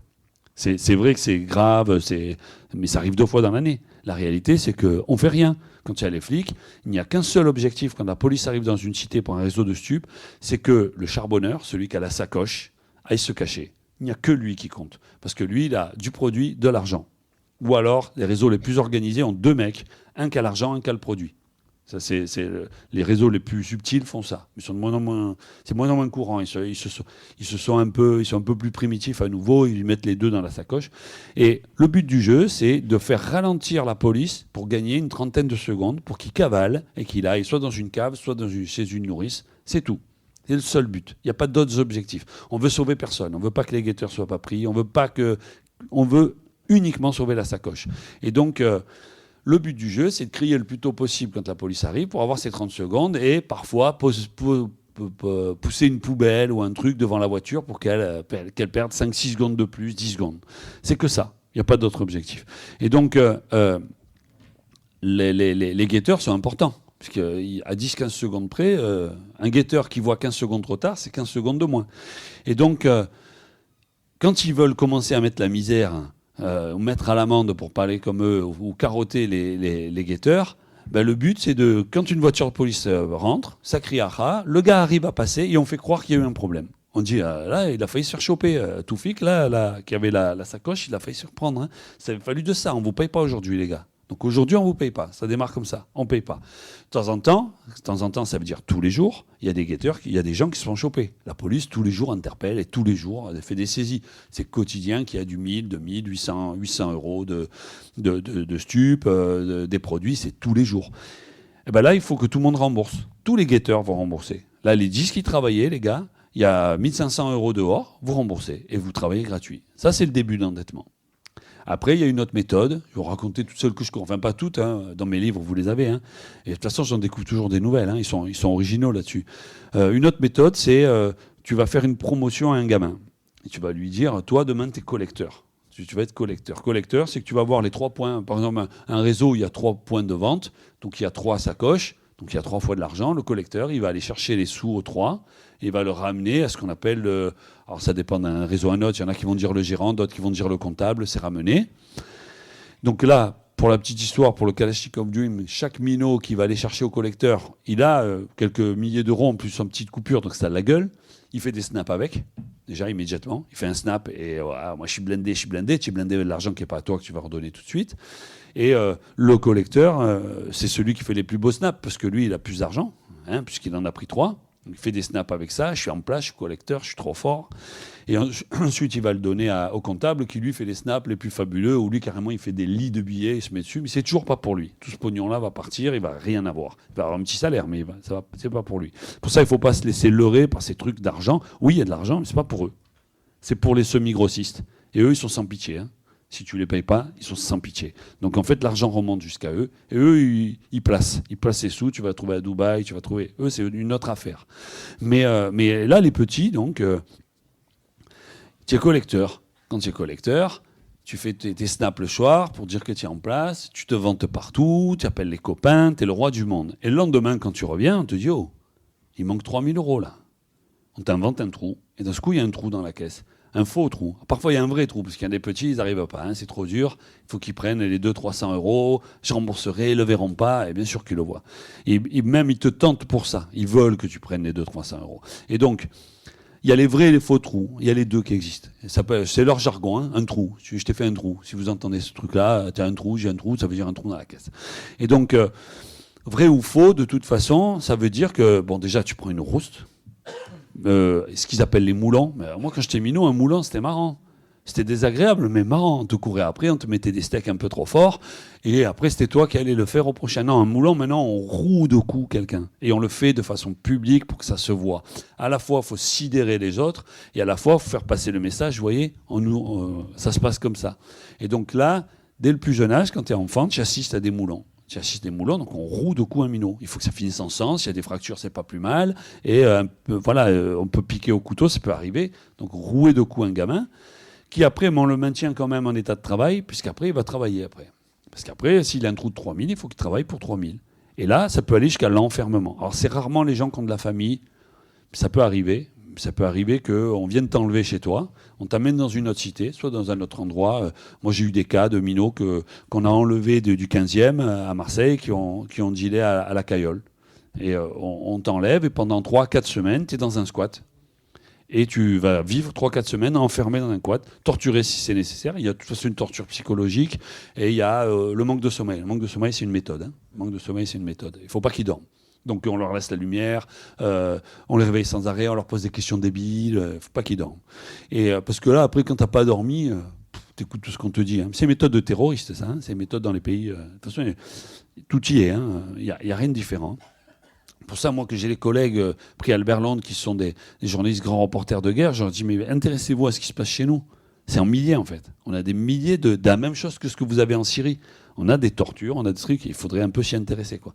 Et donc, là, c'est les pires des cas que je raconte.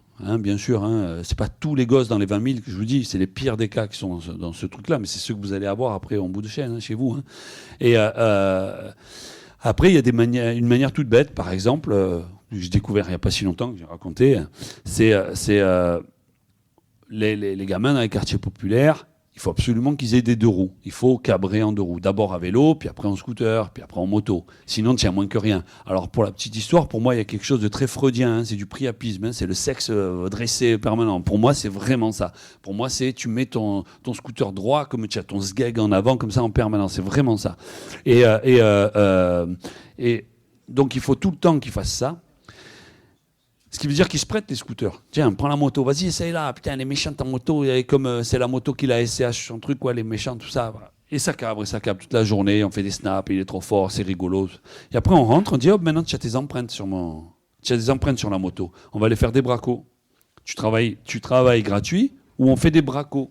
Et on va choisir un minot qui est déjà passé au stick, qui a déjà des empreintes. On ne va pas prendre n'importe lequel. On va prendre un minot où on sait déjà qu'il a laissé des traces.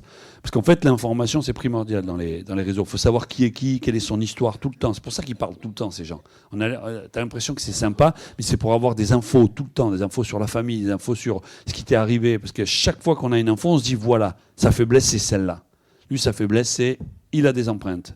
qui sont déjà au stick. Donc on peut niquer comme ça. Lui, sa faiblesse, c'est son père. Il est violent. Donc ça veut dire qu'on peut l'élever contre son père pour en faire un minot encore plus violent. Lui, sa faiblesse, c'est etc. Toutes les faiblesses possibles. Et en fait, pour ça, il faut de l'info. Donc il parle tout le temps. C'est pour ça que c'est cool. Comme ça parle beaucoup, alors qu'à la maison, souvent, ça parle plus. C'est compliqué avec les ados. Là, d'un seul coup, au point de stup, ça parle tout le temps. C'est l'agora, le point de stup. Ils sont 15. Il y en a 3 qui travaillent pour de vrai. Et tous les autres, ils ne travaillent pas. Moi, quand je vais les voir, je leur dis, les gars, il y a une rafle. La police vous prend tous. Elle ne cherchera même pas à comprendre. Ah, ça me bat les couilles, ça me bat les couilles. Ouais. C'est ce qu'on entend le plus, hein, ça me bat les couilles. C'est, je veux dire, vous travaillez même pas, quoi. Si vous avez vu mon film Péril sur la ville, pour ceux qui l'ont vu, c'est dans un réseau de stup. En fait, il y a plein de minots qui sont dans le réseau. Il n'y en a que 2 qui travaillent pour de vrai. Tous les autres, ils sont là. Parce que c'est l'endroit où il faut être, ça discute, c'est marrant, c'est sympa. Ça parle principalement de banditisme et de filles. Enfin, de putes. Et donc, l'empreinte, d'un seul coup, c'est un moyen de faire chanter un minot. Et puis, au bout d'un moment, on fait vraiment le braco et on l'élimine le temps qu'il faut aussi. Voilà. Il y a plein d'autres méthodes. Et il y en a une autre. Là, on est dans le truc plus. Le minot commence à être bien endetté, vraiment ou par fabrication, mais il commence à avoir une vraie dette. On lui propose un deal, on lui dit, écoute, on te file 1 kilo de shit ou 300 grammes de coke, tu vas le dealer où tu veux. En fait, c'est ce qu'en commerce, c'est ce qu'on appelle augmenter sa zone de chalandise. C'est-à-dire que le dealer qui est dans cette cité-là, il file 1 kilo au gars qui est endetté, et le minot, à lui de les vendre ailleurs. Et il remboursera sa dette avec ce qu'il fait, et en même temps, ça permet au dealer d'avoir un nouveau... alors soit ça se fait par Uber Sheet, mais le problème, c'est que pour vendre du shit, Uber Sheet, c'est pas si simple. Pour avoir une clientèle, il faut avoir un téléphone, il faut savoir livrer, il faut pas croire que c'est si simple. On entend tout le temps facile, hein, c'est pas si simple. Et donc la méthode, c'est d'aller à un point de vente quelque part. Alors, il faut aller choper sortie d'entreprise, sortie de fac, de lycée, plutôt là où il y a des gens qui ont de l'argent. Le problème, c'est que c'est déjà pris. Il y a déjà un minot qui est déjà là. Et c'est là que ça se bagarre. Et en fait, au bout d'un moment, quand ils se bagarrent, ils se volent. Ils se volent soit l'argent, ils se volent soit le produit. Et donc ta dette, elle va s'accentuer tout le temps. Tu avais ton kilo, tu n'avais que 3 000 euros de dette. Je crois qu'un kilo, c'est 15 000 euros, ou un truc de ce genre, je ne me rappelle plus trop. Mais bon, d'un seul coup, tu as une dette de 15 000 euros, 17 000 euros. Et donc, il faut aller dealer à un réseau B parce que tu dois des sous au réseau A. Mais quand tu dois des sous au réseau A et B, tu vas dealer au C. C'est ce qu'on appelle la cavalerie, mais la cavalerie de la dette. Donc là, c'est toujours les pires des cas, mais c'est pour vous expliquer comment ça marche en fait, et on prend les pires des cas. Donc vous avez des gamins, vous pouvez essayer tant que vous voulez de les sortir. Eux, leur seule solution pour sortir de la merde, c'est pas que vous les aidiez. Non, c'est de dealer. Il faut absolument rembourser la dette. Et donc leur obsession, c'est surtout que l'éducateur, il vienne pas casser les couilles, quoi, parce qu'il faut que je deal. Il faut absolument que je vende. Et donc ceux-là, ils vont tout faire pour vous éviter. C'est quand vous les ramenez en voiture, ils vont vous dire non, moi je descends là. Non, mais moi je veux un copain. Après, ils n'arrivent pas à mentir. Ils ont toujours des mensonges à 2 balles. Et non, mais je suis là, je suis tranquille, je suis là, je vais jouer au ballon. Mais il n'y a pas de terrain ici. Hop, et ils finissent par partir. Donc cette dette, c'est vraiment un phénomène constant. Et on va chercher donc à endetter les minots. Après, sur les vulnérabilités, donc après, si vous avez des questions sur les dettes, on y viendra. Hein, mais il y a une autre vulnérabilité qui est importante. Je vais vous en donner une de toute légère, toute simple. Pourquoi un gamin rentre dans les réseaux de stup? Parce qu'il n'a pas de clé pour rentrer chez lui. Ça, j'en ai vu plein, en fait. Je pensais que c'était... c'est tellement con que tu te dis, putain, mais avec 10 000 euros, on empêche peut-être 50 gamins à Marseille de ne pas tomber dans les réseaux. Les gamins, ils ont souvent... C'est pas toujours des familles monoparentales, hein, ça c'est pas vrai, il y en a, mais il n'y a pas que ça. Hein. C'est tout simplement des fois papa qui travaille dans la sécurité, dans ces quartiers, voilà, hein, de toute façon c'est tout simple, dans ces quartiers, quand il y a une ascension sociale, on les quitte, donc on part. On part dans du périurbain ou dans d'autres quartiers de la ville. Et donc, ces quartiers populaires, généralement, papa est à la sécurité, maman fait des ménages. Donc papa, il finit à 22h. Maman, au mieux, elle est là à la maison quand tu habites Cité Corot ou à la Solidarité, tu arrives au mieux à 21h30. Et lui, il finit l'école à 16h30. Sauf que les mamans et les parents, des fois, ils se croient encore au bled. Et ils ont l'impression qu'il faut rester dehors. Moi, c'était pareil en Corse. Hein. Moi, en Corse, tu vis dehors, au village. La réalité, elle est un peu différente. C'est que quand tu es dehors, tu es dans la cité. La cité, vous connaissez probablement aussi bien que moi les cités, c'est pas un lieu qui est oppressant. C'est un lieu qui est agréable. C'est oppressant quand il y a des problèmes. Mais la plupart du temps, il n'y a pas de problème. La plupart du temps, il y a des enfants qui jouent. des mamans qui discutent, des papas qui discutent. Il y a une vie en fait, c'est un village, c'est vraiment un village. Et dans ce village-là, on a l'impression qu'on peut laisser le petit. C'est bon, c'est le village, il y a toujours une tata qui va regarder, il y a toujours un truc.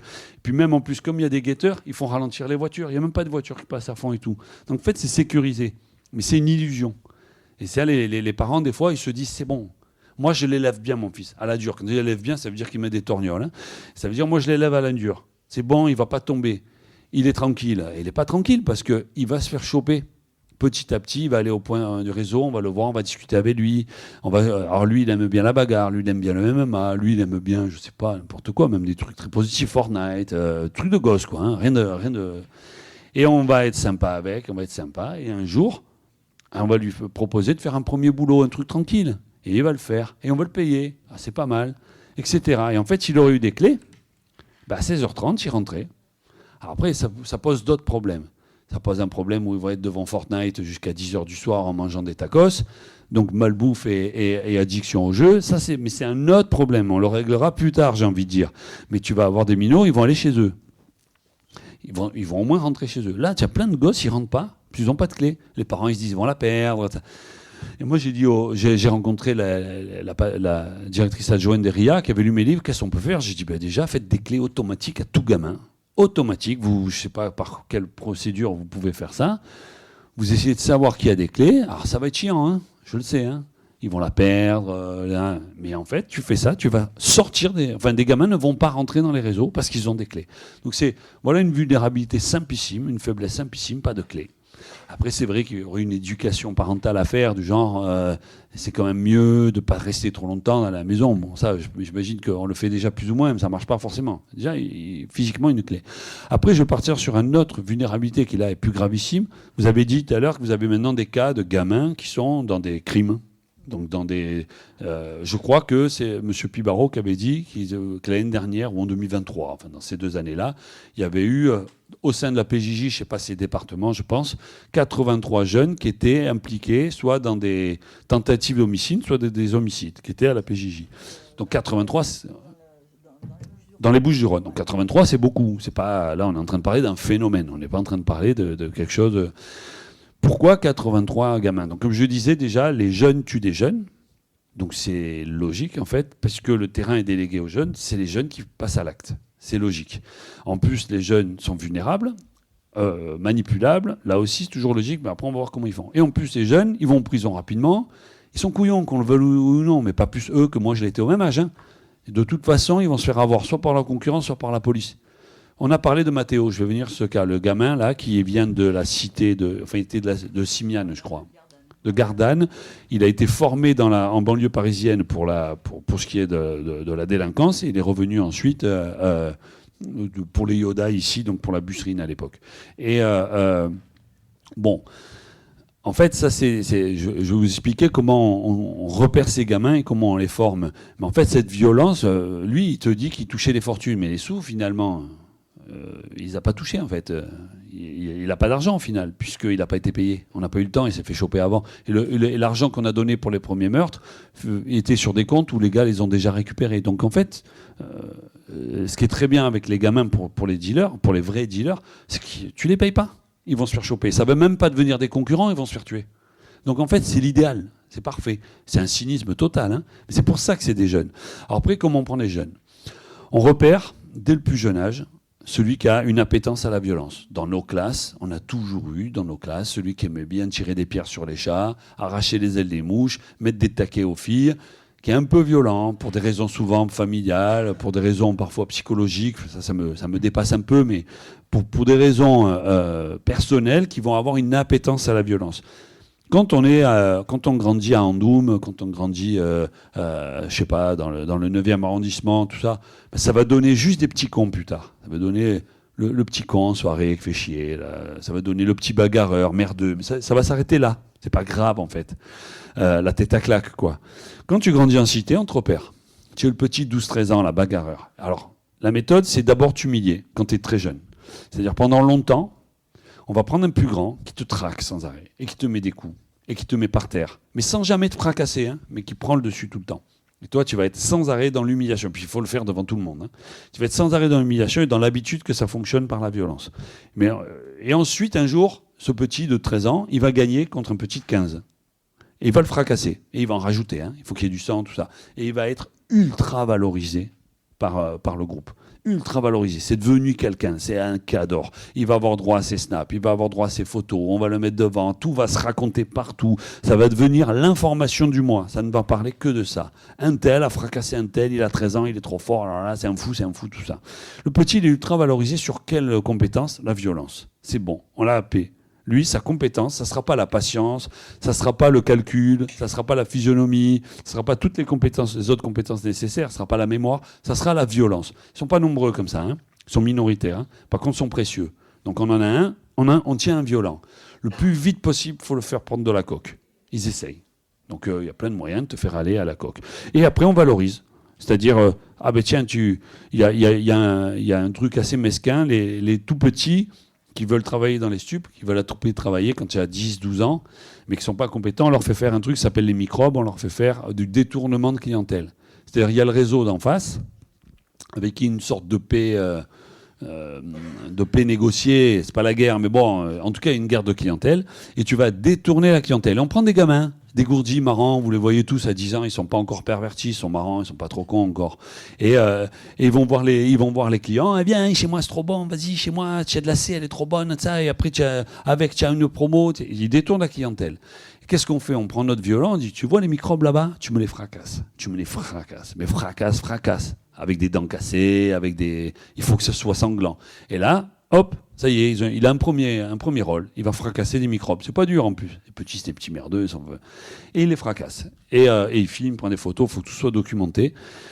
Et on va toujours faire monter. Alors, à chaque fois qu'on fait monter en violence, on les perd, les minots. Il y en a qui n'arrivent pas à aller plus haut. Il y en a, quand on va commencer à dire, lui, tu casses la jambe, il y en a beaucoup qui vont lâcher. Et il y en a qui vont y arriver. Lui, il faut le scarifier. Là, ça se complique. Et quand après, il faut du meurtre, ils sont plus très nombreux à la fin. S'ils étaient 500 au départ, il n'y en a plus que 3 à la fin. Hein. Donc la plupart ne vont pas à ces niveaux-là.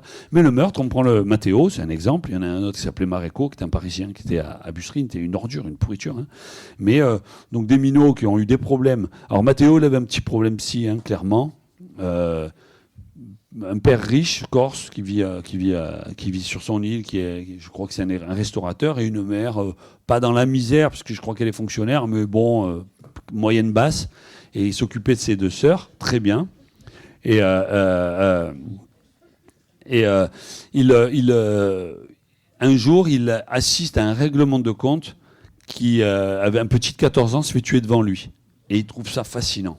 Le droit de vie et de mort. Il trouve ça fascinant. Ça lui plaît énormément. Et il en parle tellement de cette fascination que les dealers de là-bas disent de lui, il est trop bon. Et ils le prennent et ils le montent, je ne sais plus où, dans le 9-3. Et il va avoir une formation là-bas. On va le former dans le 9-3. Et tout ce que je vous ai dit, il va en prendre plein la gueule, en mettre plein la gueule. Et on va enlever son empathie. On va enlever sa capacité à se dire que faire le mal à l'autre, c'est pas bien. Ça va être supprimé. Et quand il revient, en fait... il est mûr pour passer à l'acte. Et lui, il va pas s'arrêter. Il va en faire... Là, il va être jugé pour 6, mais il en a 12 ou 13 hein, sur le dos minimum. Et il tue. Alors, quand on voit les vidéos, c'est pas professionnel du tout. Hein. C'est ultra amateur, c'est un tocard. Mais bon, en face, il tue des tocards. Donc ça se fait, en fait. Parce qu'avant, les bandits étaient dos au mur, tout ça. C'était compliqué à tuer. Hein. Maintenant, vu qu'on ne tue pas des cibles, on tue celui qui est là. Tu passes en voiture... tu rafales, tu sors en courant, tu rafales. Alors pourquoi la Kalachnikov? Ça aussi c'est très important. Pourquoi la Kalachnikov Lume? Avant on tuait avec des armes à 2 points, 9 mm. Parce qu'en fait c'est précis, tu tires qu'une fois, tu te mets à hauteur. Un tueur pense comme ça. La Kalachnikov c'est petit calibre du banditisme, gros calibre pour se montrer. Donc une arme puissante, mais totalement... vraiment pas faite pour ce type de meurtre. Vraiment la Kalash c'est vraiment pour les guérillas quoi. Hein. C'est vraiment tu tires, tu rafales, c'est pas précis, c'est vraiment de la guérilla normalement. Et là, on prend la Kalash pour exister, pour montrer qu'on est quelque chose. Ça a même donné un drame absolu à Saint-Is où quand il y a eu ce Kaina qui s'est fait tuer, c'était une gamine qui était en train d'étudier dans sa chambre et il y a un trou du cul qui est sorti dehors, qui a tiré en l'air pour montrer comme il était fort avec sa Kalash sans se faisant filmer, mais il n'avait pas pensé qu'en tirant en l'air, en tirant dans les immeubles. Et donc elle a pris une balle, si je me rappelle bien, dans la nuque. Et le minot, même, il dit j'ai pas fait exprès, quoi. Il est vraiment là-dessus. Comme mon fils, je chope, qui fait une connerie, il dit c'est pas fait exprès, mais l'autre, il a tué. Ouais, j'ai pas fait exprès. Ouais, mais tu l'as tué. Et donc la calache, ça sert vraiment à faire des démonstrations de force. Et on voit d'ailleurs quand c'est les jeunes c'est des règlements de compte plus rares et généralement pas à Marseille entre gros, c'est pas de la calache, c'est rarement de la calache, c'est plus de l'arme de poing, parfois du Uzi, mais c'est des armes, je dirais, plus professionnelles qu'il faut savoir manier. Et donc là, Matteo, ils l'ont formé à ça, calache, il zigouille, tout ça, mais en fait ils ont exploité sa capacité à la violence. Et pour moi, ça c'est quelque chose qui bon, je suis un appel, alors, pas à des éducateurs, mais en termes de santé mentale. Dès qu'on a un gamin quelque part dans des quartiers populaires, ou qui peut être en tout cas en contact avec des recruteurs presque, dès qu'il y a une appétence à la violence, il faut prendre ça en charge. Je ne sais pas comment, c'est pas mon métier, mais il y a quelque chose d'urgent à faire. Et pas se dire, ça va y passer, c'est pas grave, c'est un bagarreur. Non, c'est un bagarreur dans de mauvaises mains, ça devient un tueur, en bout de chaîne pour les pires. Ça va devenir en tout cas un méchant. Et ça, en termes il y a une urgence pour moi là-dessus, parce qu'on dit l'apparition des bébés tueurs comme si d'un seul coup, tu avais une génération de... Comme ça, là, il y a un peu de racisme aussi derrière, hein, toujours, quand on dit, d'un seul coup, il y a des bébés tueurs, le gamin tue pour rien. Ah ouais, tue pour rien, tue pour 4 000, pour 5 000 euros, pour 10 000 euros. Non, c'est pire, ils sont même pas payés. Le petit de 14 ans qui a tué le chauffeur de VTC à Félix Piat, ses parents sont en prison depuis qu'il a l'âge de 9 ans et demi. Il a été mis à Avignon par des réseaux de stupes où il a suivi une formation. Avignon, c'est des réseaux très durs, très violents. Donc, et il revient ici. Évidemment, le minot, il n'a plus d'empathie, il n'a plus rien. Il est conquis, il n'en peut plus, quoi. Et donc, sur le réseau, en fait, c'est un mec qui est en prison, qui se dit de la DZ Mafia, je vais venir sur ce sujet, qui se dit de la DZ Mafia, qui n'est pas du tout de la DZ Mafia, d'ailleurs la DZ a démenti, et qui embauche un premier minot de 15 ans sur les réseaux. En gros, il envoie les messages comme vous dites, RH, hein, je veux tuer quelqu'un, qui c'est qui est là. Après, tu as tous les minots comme ça qui sont à l'échelle du département, il suffit qu'il y en ait 10, ça va leur passer dessus. C'est pas ça, c'est pas tous les minots. Il suffit qu'il y en ait 10, ça va passer, ils vont dire, ah ben ouais, j'y vais moi. Et donc, ils ont été formés à ça quelque part. Donc il y a un de 15 ans, il va essayer de tuer le gang dit des Blacks, ultra violent de la Félix Piat. Pourquoi ultra violent ? Parce que comme ils ont un tout petit réseau et qu'ils n'ont aucune capacité de corruption, aucune compétence dans les réseaux légaux, je dirais, leur seule compétence c'est la violence. Ils n'ont rien d'autre. Donc les réseaux faibles sont les réseaux violents, les réseaux forts sont des réseaux discrets. Donc quand on voit un réseau violent, c'est un réseau faible. Et là, ils sont ultra violents, les réseaux des Blacks, donc Félix Piat. Le minot de 15 ans arrive, soi-disant, pour tuer le chef. Ils le prennent, ils le piquent au couteau, ils le lardent de couteau, ils l'arrosent, ils le brûlent.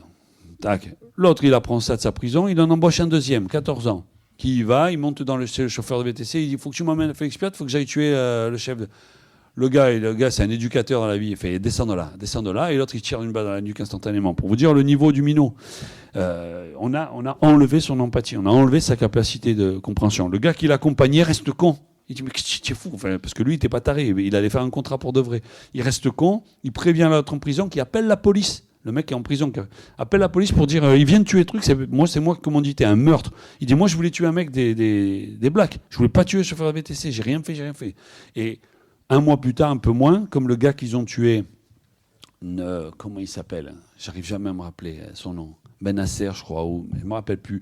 C'était quelqu'un qui était très impliqué dans le foot amateur marseillais. Et le foot amateur fait beaucoup pour les quartiers populaires. Et donc, comme il était très impliqué, il y a un émoi énorme. Donc déjà, toute la clientèle des Z Mafia n'y va plus. Une clientèle ne va plus dans la marque des Z. Comme je vais venir sur la clientèle des trafics de stupes, c'est principalement les quartiers populaires. Hein. C'est pas trop les quartiers bourgeois. Hein. Il faut maintenant le comprendre. Hein. Il faut arrêter d'imaginer que le Sud va acheter au Nord. C'est totalement faux. Donc d'un seul coup, les gens des quartiers populaires disent « Ah ouais, moi je prends pas des aides. Moi je vais à la frappe, je vais à ce qui reste de Yoda, je vais au CDD, mais je ne peux plus à des aides. » Donc ils voient une baisse des ventes. Et puis surtout, ils ont des gens qui commencent à les balancer. À dire, la DZ, ils font ci, la DZ, ils font ça, tout ça. Donc ils se disent, oh putain, on est dans la merde. Donc ils font une vidéo façon Squid Game, où ils disent, condoléances, elle est bien foutue, hein, la vidéo, hein, condoléances, c'est pas nous. Et après, ils font une petite démonstration de force. Nous, on est capable d'avoir des vrais tueurs, c'est vrai, hein. C'est vrai qu'eux, ils n'auraient pas tué le premier venu, qu'ils auraient eu la cible tout de suite, ils disent vrai. Hein. Et ils en rajoutent un peu, il faut une démonstration de force à la fin. Mais le principal message, il ne s'adresse pas du tout aux autorités, il s'adresse aux gens des quartiers. C'est bon, on n'y est pour rien, les gars, c'est ça. Là aussi, c'est plutôt de la faiblesse que de la force. D'ailleurs, ils ne l'ont pas refait. Ils l'ont pas refait depuis. Donc voilà. La DZ, tout ça, ces marques-là, c'est assez important parce que justement, vous ici à Martigues ou à Arles, vous avez arrivé de la DZ, arrivé des Yoda. En fait, c'est plus compliqué que ça, ou plus simple, je dirais. Puisqu'on est dans un système qui ressemble à la grande distribution. La grande distribution, en bout de chaîne, on a McDo, Quick, Freetime, enfin ils n'existent plus, comment ils s'appellent, KFC, on a des franchises. C'est-à-dire, c'est le système, c'est qu'il y a une grande marque, et après, on file le magasin à des directeurs autonomes qui font ce qu'ils veulent, ils ont juste une marque. Ben là, c'est pareil, il n'y a pas de différence. Donc on a nos semi-grossistes qui, je pourrais vous raconter comment, qui ont choisi au tournant 2020 de s'appeler DZ Mafia. Les premiers, c'est La Frappe. Les premiers, c'est La Frappe. Ensuite, il y a eu les CDD, les Corleone. Et ensuite, il y a eu les Yoda. L'histoire est rigolote de pourquoi ils s'appellent les Yoda. Et après, il y a eu la DZ Mafia. La DZ Mafia, c'est presque la dernière des franchises. Et beaucoup de patrons sont passés d'une de ces franchises à une autre. Hein. C'est très souvent. Et d'ailleurs, le fondateur de la DZ Mafia, celui dont le surnom est Tic, qui s'appelle Medji Laribi, qui est de Félix Piat et qui est en cavale, je dis pas où, c'est son problème, c'est pas le mien. Et qui aujourd'hui est out, hein, il est plus des aides, hein, il s'est fait éjecter. Hein. Peut-être qu'un jour il essaiera de revenir. Mais aujourd'hui, ça a été pris par d'autres qui sont d'une cité à côté qui s'appelle les Micro-Couliers. Leur nom est donné dans les médias, donc je peux, c'est Mamine et Gabi. Eux aussi sont en prison, ils sont out, ils sont déjà plus des aides mafia. Et il y a déjà d'autres nouveaux de la DZ qui seront out dans 6 mois. Et il y aura à nouveau d'autres. C'est en ça que pour moi, c'est pas une mafia du tout, parce qu'il n'y a aucune continuité. C'est par contre, les mecs reprennent la marque. Ils reprennent la marque tout le temps. Et donc, cette marque-là qui est créée, si vous voulez, c'est marrant, je peux vous raconter, mais cette marque-là, bah ensuite, je vous donnais l'exemple de Poitiers. Les mecs de Poitiers voient sans arrêt à la télé parler des aides mafia, et il y a un réseau de Poitiers qui est en guerre avec un autre réseau en face, qui n'a aucun rapport avec les Marseillais. Ils existent uniquement parce qu'ils ont leur propre monstre à eux, qui fait que ça fait ressortir une plaie qui est le trafic de stupes. Ils sont en guerre et ils se disent, bon attends, on va appeler les fous de Marseille, là, on va appeler la DZ, ils vont nous aider. Donc ils appellent la DZ par les réseaux, hein, exactement ce que j'avais. C'est très simple. Hein. C'est pas, on veut appeler nous quelqu'un à la DZ là, il nous faut une semaine, même pas. Moins que ça. Enfin moi il me faut 2 heures, mais vous faudra une semaine, quoi, tout au plus, même pas. Par la voie normale. Hein. Et en fait, les gens de Poitiers font monter des tueurs, appelons ça comme ça, des vrais, hein, des costauds, qui montent là-haut. Ils tuent pas, mais ils arrivent à obtenir le terrain adverse et ils disent maintenant. Vous nous versez un pourcentage. Je ne connais pas ce pourcentage. Vous gagnez tant, vous nous versez tant. C'est-à-dire, au début, ils devaient venir que pour 200 ou 300 000 euros. Ils prennent les 200 et 300 000 euros. Ils disent, ouais, mais maintenant, vous appelez des aides et vous avez un pourcentage. Exactement comme une franchise McDo. Exactement. Et donc, tu vas avoir des aides qui vont pousser un peu partout en France, qui sont exactement des DZ comme ça, et puis des DZ où on se fait appeler des aides où on n'est pas des aides. Alors ça, justement, ça dépasse les vrais de la DZ Mafia, qui sont dépassés. C'est-à-dire comment tu gères la gestion de marque, quoi. Tu envoies des tueurs partout, et en fait, ils sont dépassés. Ils ont des DZ Mafia qui ne sont pas des DZ Mafia. Et donc, ils vont, à chaque fois qu'il y aura un problème grave quelque part, ils diront on n'est pas des aides, on s'est fait voler. Ils le feront à chaque fois. Pour le moment, si c'est juste on vole la marque, ils doivent envoyer des gens pour essayer de régler les trucs. Mais quand il y aura des problèmes, ce qui finira par arriver à nouveau, ils vont gérer ça. Donc, la DZ, c'est ni plus ni moins qu'une franchise. Ça ne veut pas dire qu'ils ne sont pas puissants. Quand je dis ça, je ne dis pas c'est des tocards. Absolument pas. Le noyau dur de la DZ, ça doit être une 60-70 mecs. C'est des ultra puissants, riches. Quand ils vont en vacances, c'est la fête. Ils font un peu ce qu'ils veulent quand ils veulent, dans une liberté très surveillée. Mais ceux-là, ils ont la vie de dealer, il n'y a pas de problème.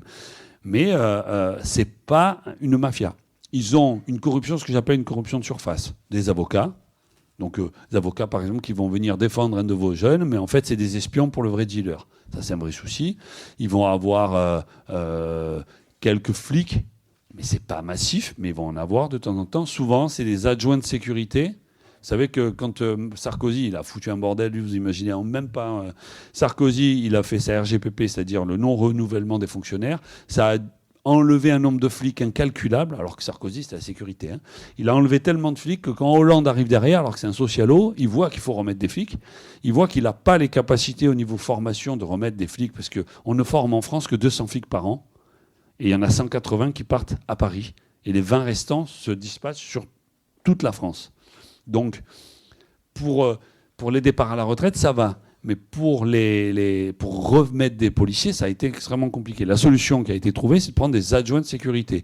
En gros, tout type qui arrivait, grosso modo, à répondre à un QCM niveau CM2 et qui n'avait pas de casier judiciaire, se retrouvait adjoint de sécurité pendant 2 ans. Et au bout de 2 ans, tu étais policier.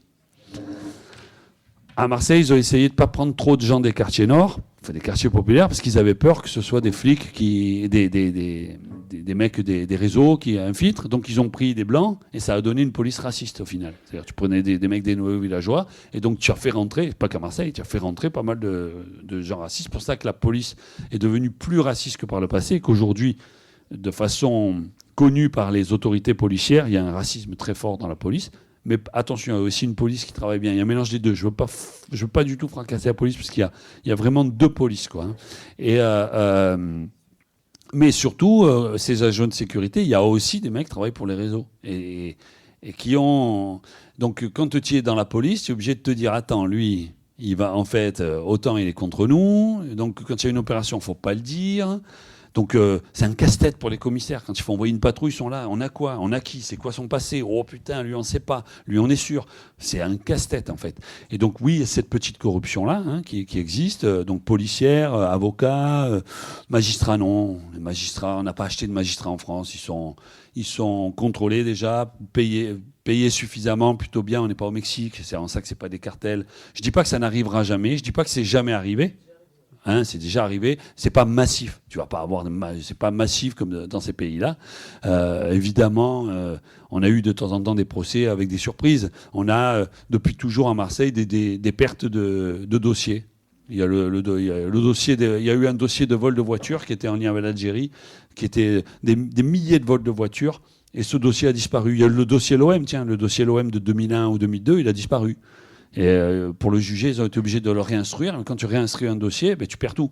Et donc, il y a des pertes de dossiers. Mais là, pareil, on n'est pas en train de parler d'un phénomène massif. Ça arrive. Ça arrive et c'est de la petite corruption. Mais pour moi, je ne dis pas que ce n'est pas grave. Je dis qu'on n'est pas encore, ou on n'y est pas du tout même, dans de la corruption dite de cartel, tout ça. On n'a pas là-dedans. On est dans une corruption de surface qui est de toute façon inéluctable. C'est-à-dire à partir du moment où il y a un banditisme, tu as à la fois un banditisme de terrain, donc tu as des policiers de terrain, des avocats qui sont aussi de terrain, tu as des élus, je ne vais pas dire de nom, où je les connais, mais tu as des élus qui de temps en temps font des choses un peu, et puis alors là vous allez de la gauche jusqu'à l'extrême droite. Vous avez des élus qui de temps en temps, soit ferment les yeux, soit font un accord, soit font un truc comme ça. On n'est pas dans une corruption majeure où tu as un élu qui bosse pour un réseau, ça n'existe pas. Mais un élu qui à un moment ne voit pas et qui va en tirer des intérêts, non pas financiers, ça arrive jamais, mais électoraux, ça arrive. Ouais, ça arrive. À Marseille, ça arrive, il n'y a pas de problème, et je pense que ça arrive ailleurs. Mais vous allez avoir aussi, et ça c'est pas arrivé dans la région, mais vous avez eu ce cas, je ne sais plus où, dans la région parisienne, où il y a des élus qui ont été forcés, où on a mis la pression sur des élus tels, avec des menaces pour qu'ils...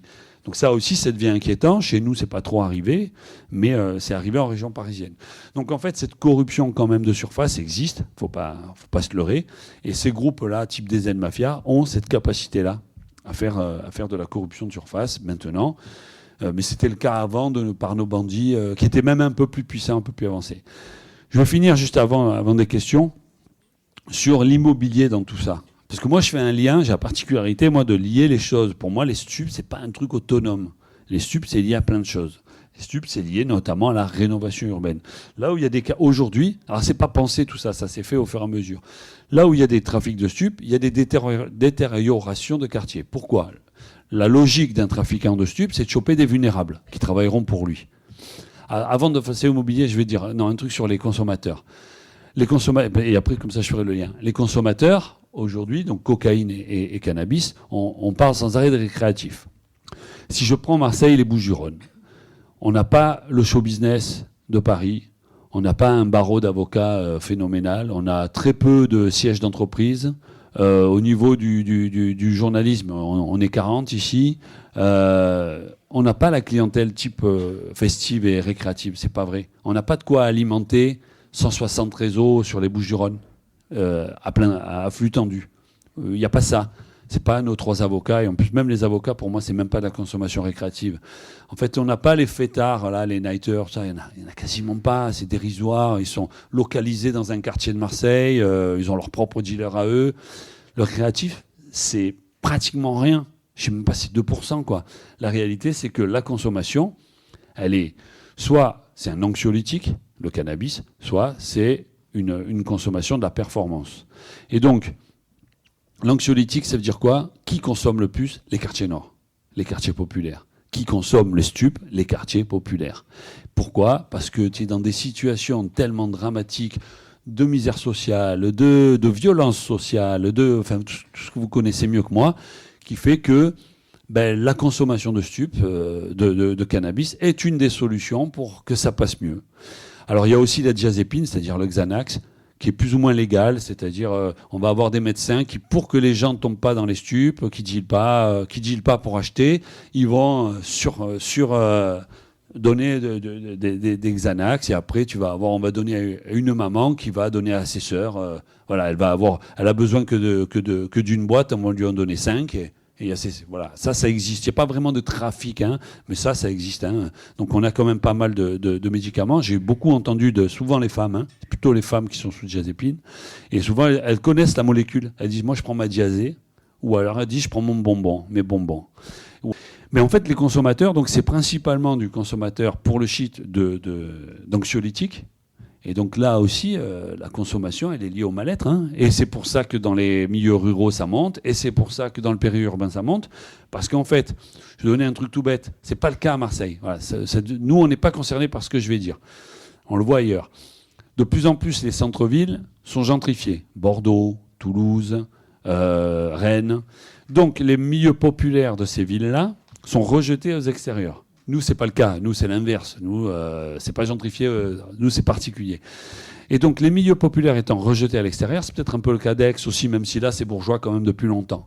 Mais c'est peut-être le cas d'Arles. Voilà, Arles, c'est ça. Arles, c'est quand même gentrifié, alors que c'est populaire au début. Et petit à petit, on gentrifie. On a nos Parisiens, ce qu'on appelle nous les Parisiens, c'est-à-dire tout ce qui est non-arlésien. Et on va les bobos, mais c'est même pas des bobos, parce qu'en fait, souvent, ce qu'on appelle les bobos, moi j'appelle ça les intellos précaires. C'est-à-dire qu'en fait, ils n'ont pas de sous. En fait, c'est des vrais bourgeois, ils sont pas bohèmes du tout. On a des vrais bourgeois qui viennent, et ceux-là, ça repousse des populations qui vont en bordure. Quand tu vas en bordure, tu mets plus de misère en bordure, quartier périphérique, donc ça crée les 3 radicalisations, hein, et dont la radicalisation délinquante, et notamment aussi le fait que ça consomme plus. Tu es dans un mal-être plus profond, tu peux pas vivre là où tu as toujours vécu, tu peux pas vivre au cœur de Arles alors que c'est de là que viennent tes grands-parents, tu es dans une banlieue qui n'est pas belle, c'est moche, tu te retrouves avec des populations que tu as toujours un petit peu discriminées, tu avais des gitans, tu n'as jamais voulu être avec, tout ça, et donc ça fait monter petit à petit ce besoin de conso. Et tu vas avoir de la consommation qui va monter. Dans le rural, l'ultra-rural, c'est autre chose. C'est le contraire. Tu veux du travail, tu peux pas rester. Je vois, moi, mes cousins en Corse, ils veulent rester au village. Mais en fait, pour de vrai, tu peux pas avoir de travail. Si tu veux pas être éleveur de porc, d'ailleurs, il n'y en a plus qui veulent l'être, tu peux pas. Et comme tu peux pas, tu es obligé de partir. Et ceux qui partent pas, ils restent dans la douleur. Ils consomment. Ils deviennent racistes. Et eux, ils ont les 3 radicalisations. Hein. Ils deviennent racistes extrême droite. Alors que la Corse n'était pas raciste, mais pas du tout, et c'est devenu raciste à une vitesse fulgurante. Ils deviennent délinquants dès qu'ils peuvent, surconsommateurs, et d'un seul coup, ils se sont vus des origines catholiques, alors que jusque-là, franchement, c'était pas leur souci principal. Donc ils ont vraiment ça dans le rural, tu trouves ça. Et donc c'est vraiment cette vulnérabilité qu'on va trouver, comme ça, elle est aussi à cette échelle-là, hein, c'est-à-dire à l'échelle d'une ville entière, où d'un seul coup on repousse des pauvres, et c'est là que sortent les vulnérables. Donc ça, c'est pour ça que ça se met à consommer, et quand il y a la consommation, il y a un marché, donc tu vas avoir un mec qui va venir de la première banlieue venue, du premier lieu venu, qui va venir vendre. Et il va prendre une marque, il va s'appeler DZ, il va s'appeler autrement, tout ça. Et après, tu as la consommation de la performance, qui est le cannabis. Quand en 2010, les Mexicains nous arrosent, d'un seul coup, il y a une offre énorme. Et en même temps, il y a un changement de société par là, qui est justement les méfaits du sarkozysme, où là, tu te mets à être dans la douleur, quoi. On a la crise de 2008 qui est passée, crise économique, et on a le sarkozysme qui a fait des dégâts mais considérables. C'est-à-dire, on peut ne pas aimer Hollande et Macron, mais bon, Sarko, c'est très largement au-dessus dans les méfaits qu'il ait pu accomplir. Et lui, et donc là, on va avoir d'un seul coup une société de la performance que Macron va pousser à l'extrême derrière. Et il faut être performant. Et donc, ça veut dire quoi? Le réseau Bassins, de Stup Bassins, qui est dans une zone industrielle, qui est à côté de la plateforme du bâtiment, eh bien, il ouvre à 6 h du matin. C'est un drive, donc tu rentres. Et à 6 h du matin, il y a les mecs qui vont acheter de la coque. C'est les mecs du BTP. C'est les gens qui travaillent dans le BTP. C'est pas des acteurs. C'est pas des mecs du BTP. La coque aujourd'hui, une coque de mauvaise qualité, elle fait 50 à 60 euros le gramme. Eux, ça leur va. Tu fais 10 rails avec un gramme, ça fait 5 euros, 6 euros le rail. C'est le prix d'une bière. Hein. C'est faisable, quoi. Hein. Le prix d'une pinte. À Paris, tu as une bière, mais à Marseille, tu as une pinte. Donc, finalement, c'est pas cher. Et en plus, il y a cette performance derrière. C'est-à-dire, d'un seul coup, tu peux travailler. Il fait froid, c'est pas grave. Il faut porter les trucs, faut tenir des délais. T'es payé à la journée, mais c'est pas grave. Je vais beaucoup travailler. Donc, on a les chauffeurs routiers, on a les marins, on a le BTP, on a tout le monde de la restauration. On a tout le monde de l'immobilier, parce qu'en fait, c'est un monde ultra concurrentiel. Il faut trouver des terrains, il faut trouver des habitats. Donc, ils passent leur temps à bosser sans arrêt dehors. Et donc, eux, ils consomment énormément. Ils ont même un tel problème dans l'immobilier qu'il y a même un retour dans l'immobilier de ceux qui fument de l'héroïne, parce qu'ils prennent tellement de cocaïne que le soir, pour pas fracasser les petits, en rentrant, ils fument de l'héroïne pour redescendre. Donc ça, c'est l'immobilier, c'est un milieu qui est énormément touché par la coque. On a les avocats. Mais les avocats qui font le divorce, parce qu'on a les grands avocats du barreau, mais ça c'est la minorité, ceux qui gagnent des 300 000 euros sur une affaire, tout ça. Les vrais avocats, ils font des divorces, ils font des embrouillettes, il faut travailler, il faut faire 50 affaires pour ramener des sous. Et donc pour faire ces affaires, de la coque. Et on a énormément de milieux qui travaillent et qui a besoin de performance. Et la coque, maintenant, est de plus en plus présente. Et quand vous êtes dans des soirées où vous entendez parler, vous voyez des soirées qu'il y a des gros fumeurs. Le mec, il est là, il fume. Et toute la soirée, il fume. Il fume 10 joints, il fume pas le joint pour rigoler, il fume 10 joints. Et à côté, il y a celui qui prend de la coque, sans arrêt. On va dire que c'est du festif, mais quand on connaît la vie des gens, de ceux qui sont là, c'est toujours des gens qui sont dans dans une problématique, en fait. Celui qui fume tout le temps des joints, il est en divorce. Il a un problème d'école, de placement d'enfants. Il y a toujours un problème derrière. Et en fait, c'est parce qu'il est en soirée et que nous, c'est le moment où on le voit, qu'on a l'impression que c'est du festif. Mais c'est pas du festif. Ceux qui font du festif, ils fument un joint maximum par semaine, et avec ça, tu fais pas vivre un réseau. Voilà, c'est pas possible. C'est-à-dire, en gros, tu as une dépense de 30 euros par an. Non, le réseau, il faut que tu dépenses idéalement 30 euros par jour. Et donc, dans les quartiers populaires, beaucoup de cannabis. La coque de plus en plus, hein, c'est un truc de performance, donc ça arrive. Et en plus, arrive à Marseille, ça c'est arrivé avec les Nigérians. Et ça s'est installé, l'alcool. Jusque-là, l'alcool, t'es pas très... Vous voyez les bouteilles de cristalline remplies d'un sirop, ça, j'adore ça. Les mecs, ils boivent même pas l'eau avant. Ils vident la cristalline et ils mettent dedans leur sirop. Ça, c'est un truc. Je dis, mais bois l'eau. C'est bon, j'ai un robinet, mais tu en as la bouteille. Et un autre truc aussi, une fois, je vois un mec devant moi, il me montre, il coupe du shit avec de l'huile de vidange. Et quand il a fini, il se roule un joint et il fume. Je dis, mais pourquoi tu l'as pas roulé avant ? Elle m'en bat les couilles. Donc en fait c'est une sorte de suicide social. Au-delà du truc marrant, c'est une forme de suicide social. C'est bon, on est perdu. Tous nos gamins dont on parle, c'est bon, j'ai 5 ans à vivre pour de vrai, je vais les vivre comme ça. Voilà, il y a une sorte de c'est bon, c'est pas grave. Quand ils disent on m'en bat les couilles, c'est vraiment un slogan, quoi. C'est pas grave, on verra. En fait, il n'y a plus de rêve. T'as des gamins, une jeunesse sans rêve, privée de rêve. T'as un gamin privé d'adultes. Et quand c'est des adultes, c'est des éducateurs. Ça casse les couilles. C'est fait pour, hein. Mais voilà, il n'y a pas d'adulte. Quand un adulte, il fait chier, il te fait la morale et tout. Et en fait, et je vais finir là-dessus, après il y a des questions. Pour moi, c'est un peu Sa Majesté des Mouches dans les cités. Voilà, c'est Sa Majesté des Mouches. On prend des gosses, vous débrouillez. En plus, il y a des armes. En plus, il y a du fric en apparence. Débrouillez-vous. Voilà, Sa Majesté des Mouches. Non, je ne vous donne pas la parole tout de suite, parce qu'il y avait l'immobilier, je fais en version courte. Donc, petit à petit, on a vu que la consommation a fait que... il y a de plus en plus de réseaux, et puisqu'il y a de plus en plus de réseaux, puisqu'il y a plus de demandes, plus d'offres et plus de demandes, de plus en plus de réseaux, et les réseaux, ils ont à gagner à embaucher des vulnérables. Et pour embaucher des vulnérables, il faut des cités détériorées. Il faut que ce soit en mauvais état. Parce qu'une cité en très mauvais état, les gens qui ont les moyens de partir, soit les pistons, soit les sous, ils sont bons. Et ceux qui n'ont pas les moyens, c'est les plus vulnérables. C'est ceux qu'on va tordre, on va en faire ce qu'on veut. Déjà, ils vont consommer comme des chiens, et en plus, on va prendre le fiston, on va faire travailler la maman comme nourrice, etc. On va faire ce qu'on veut avec eux. Donc en fait, la détérioration des cités a un intérêt pour les trafics de stupes, mais paradoxalement, c'est pas fait exprès, ça a un intérêt aussi pour le BTP. Parce qu'une cité détériorée, on la rénove. Et en plus, on ne peut pas être contre la rénovation. Je ne peux pas arriver et dire, moi, je suis contre la rénovation.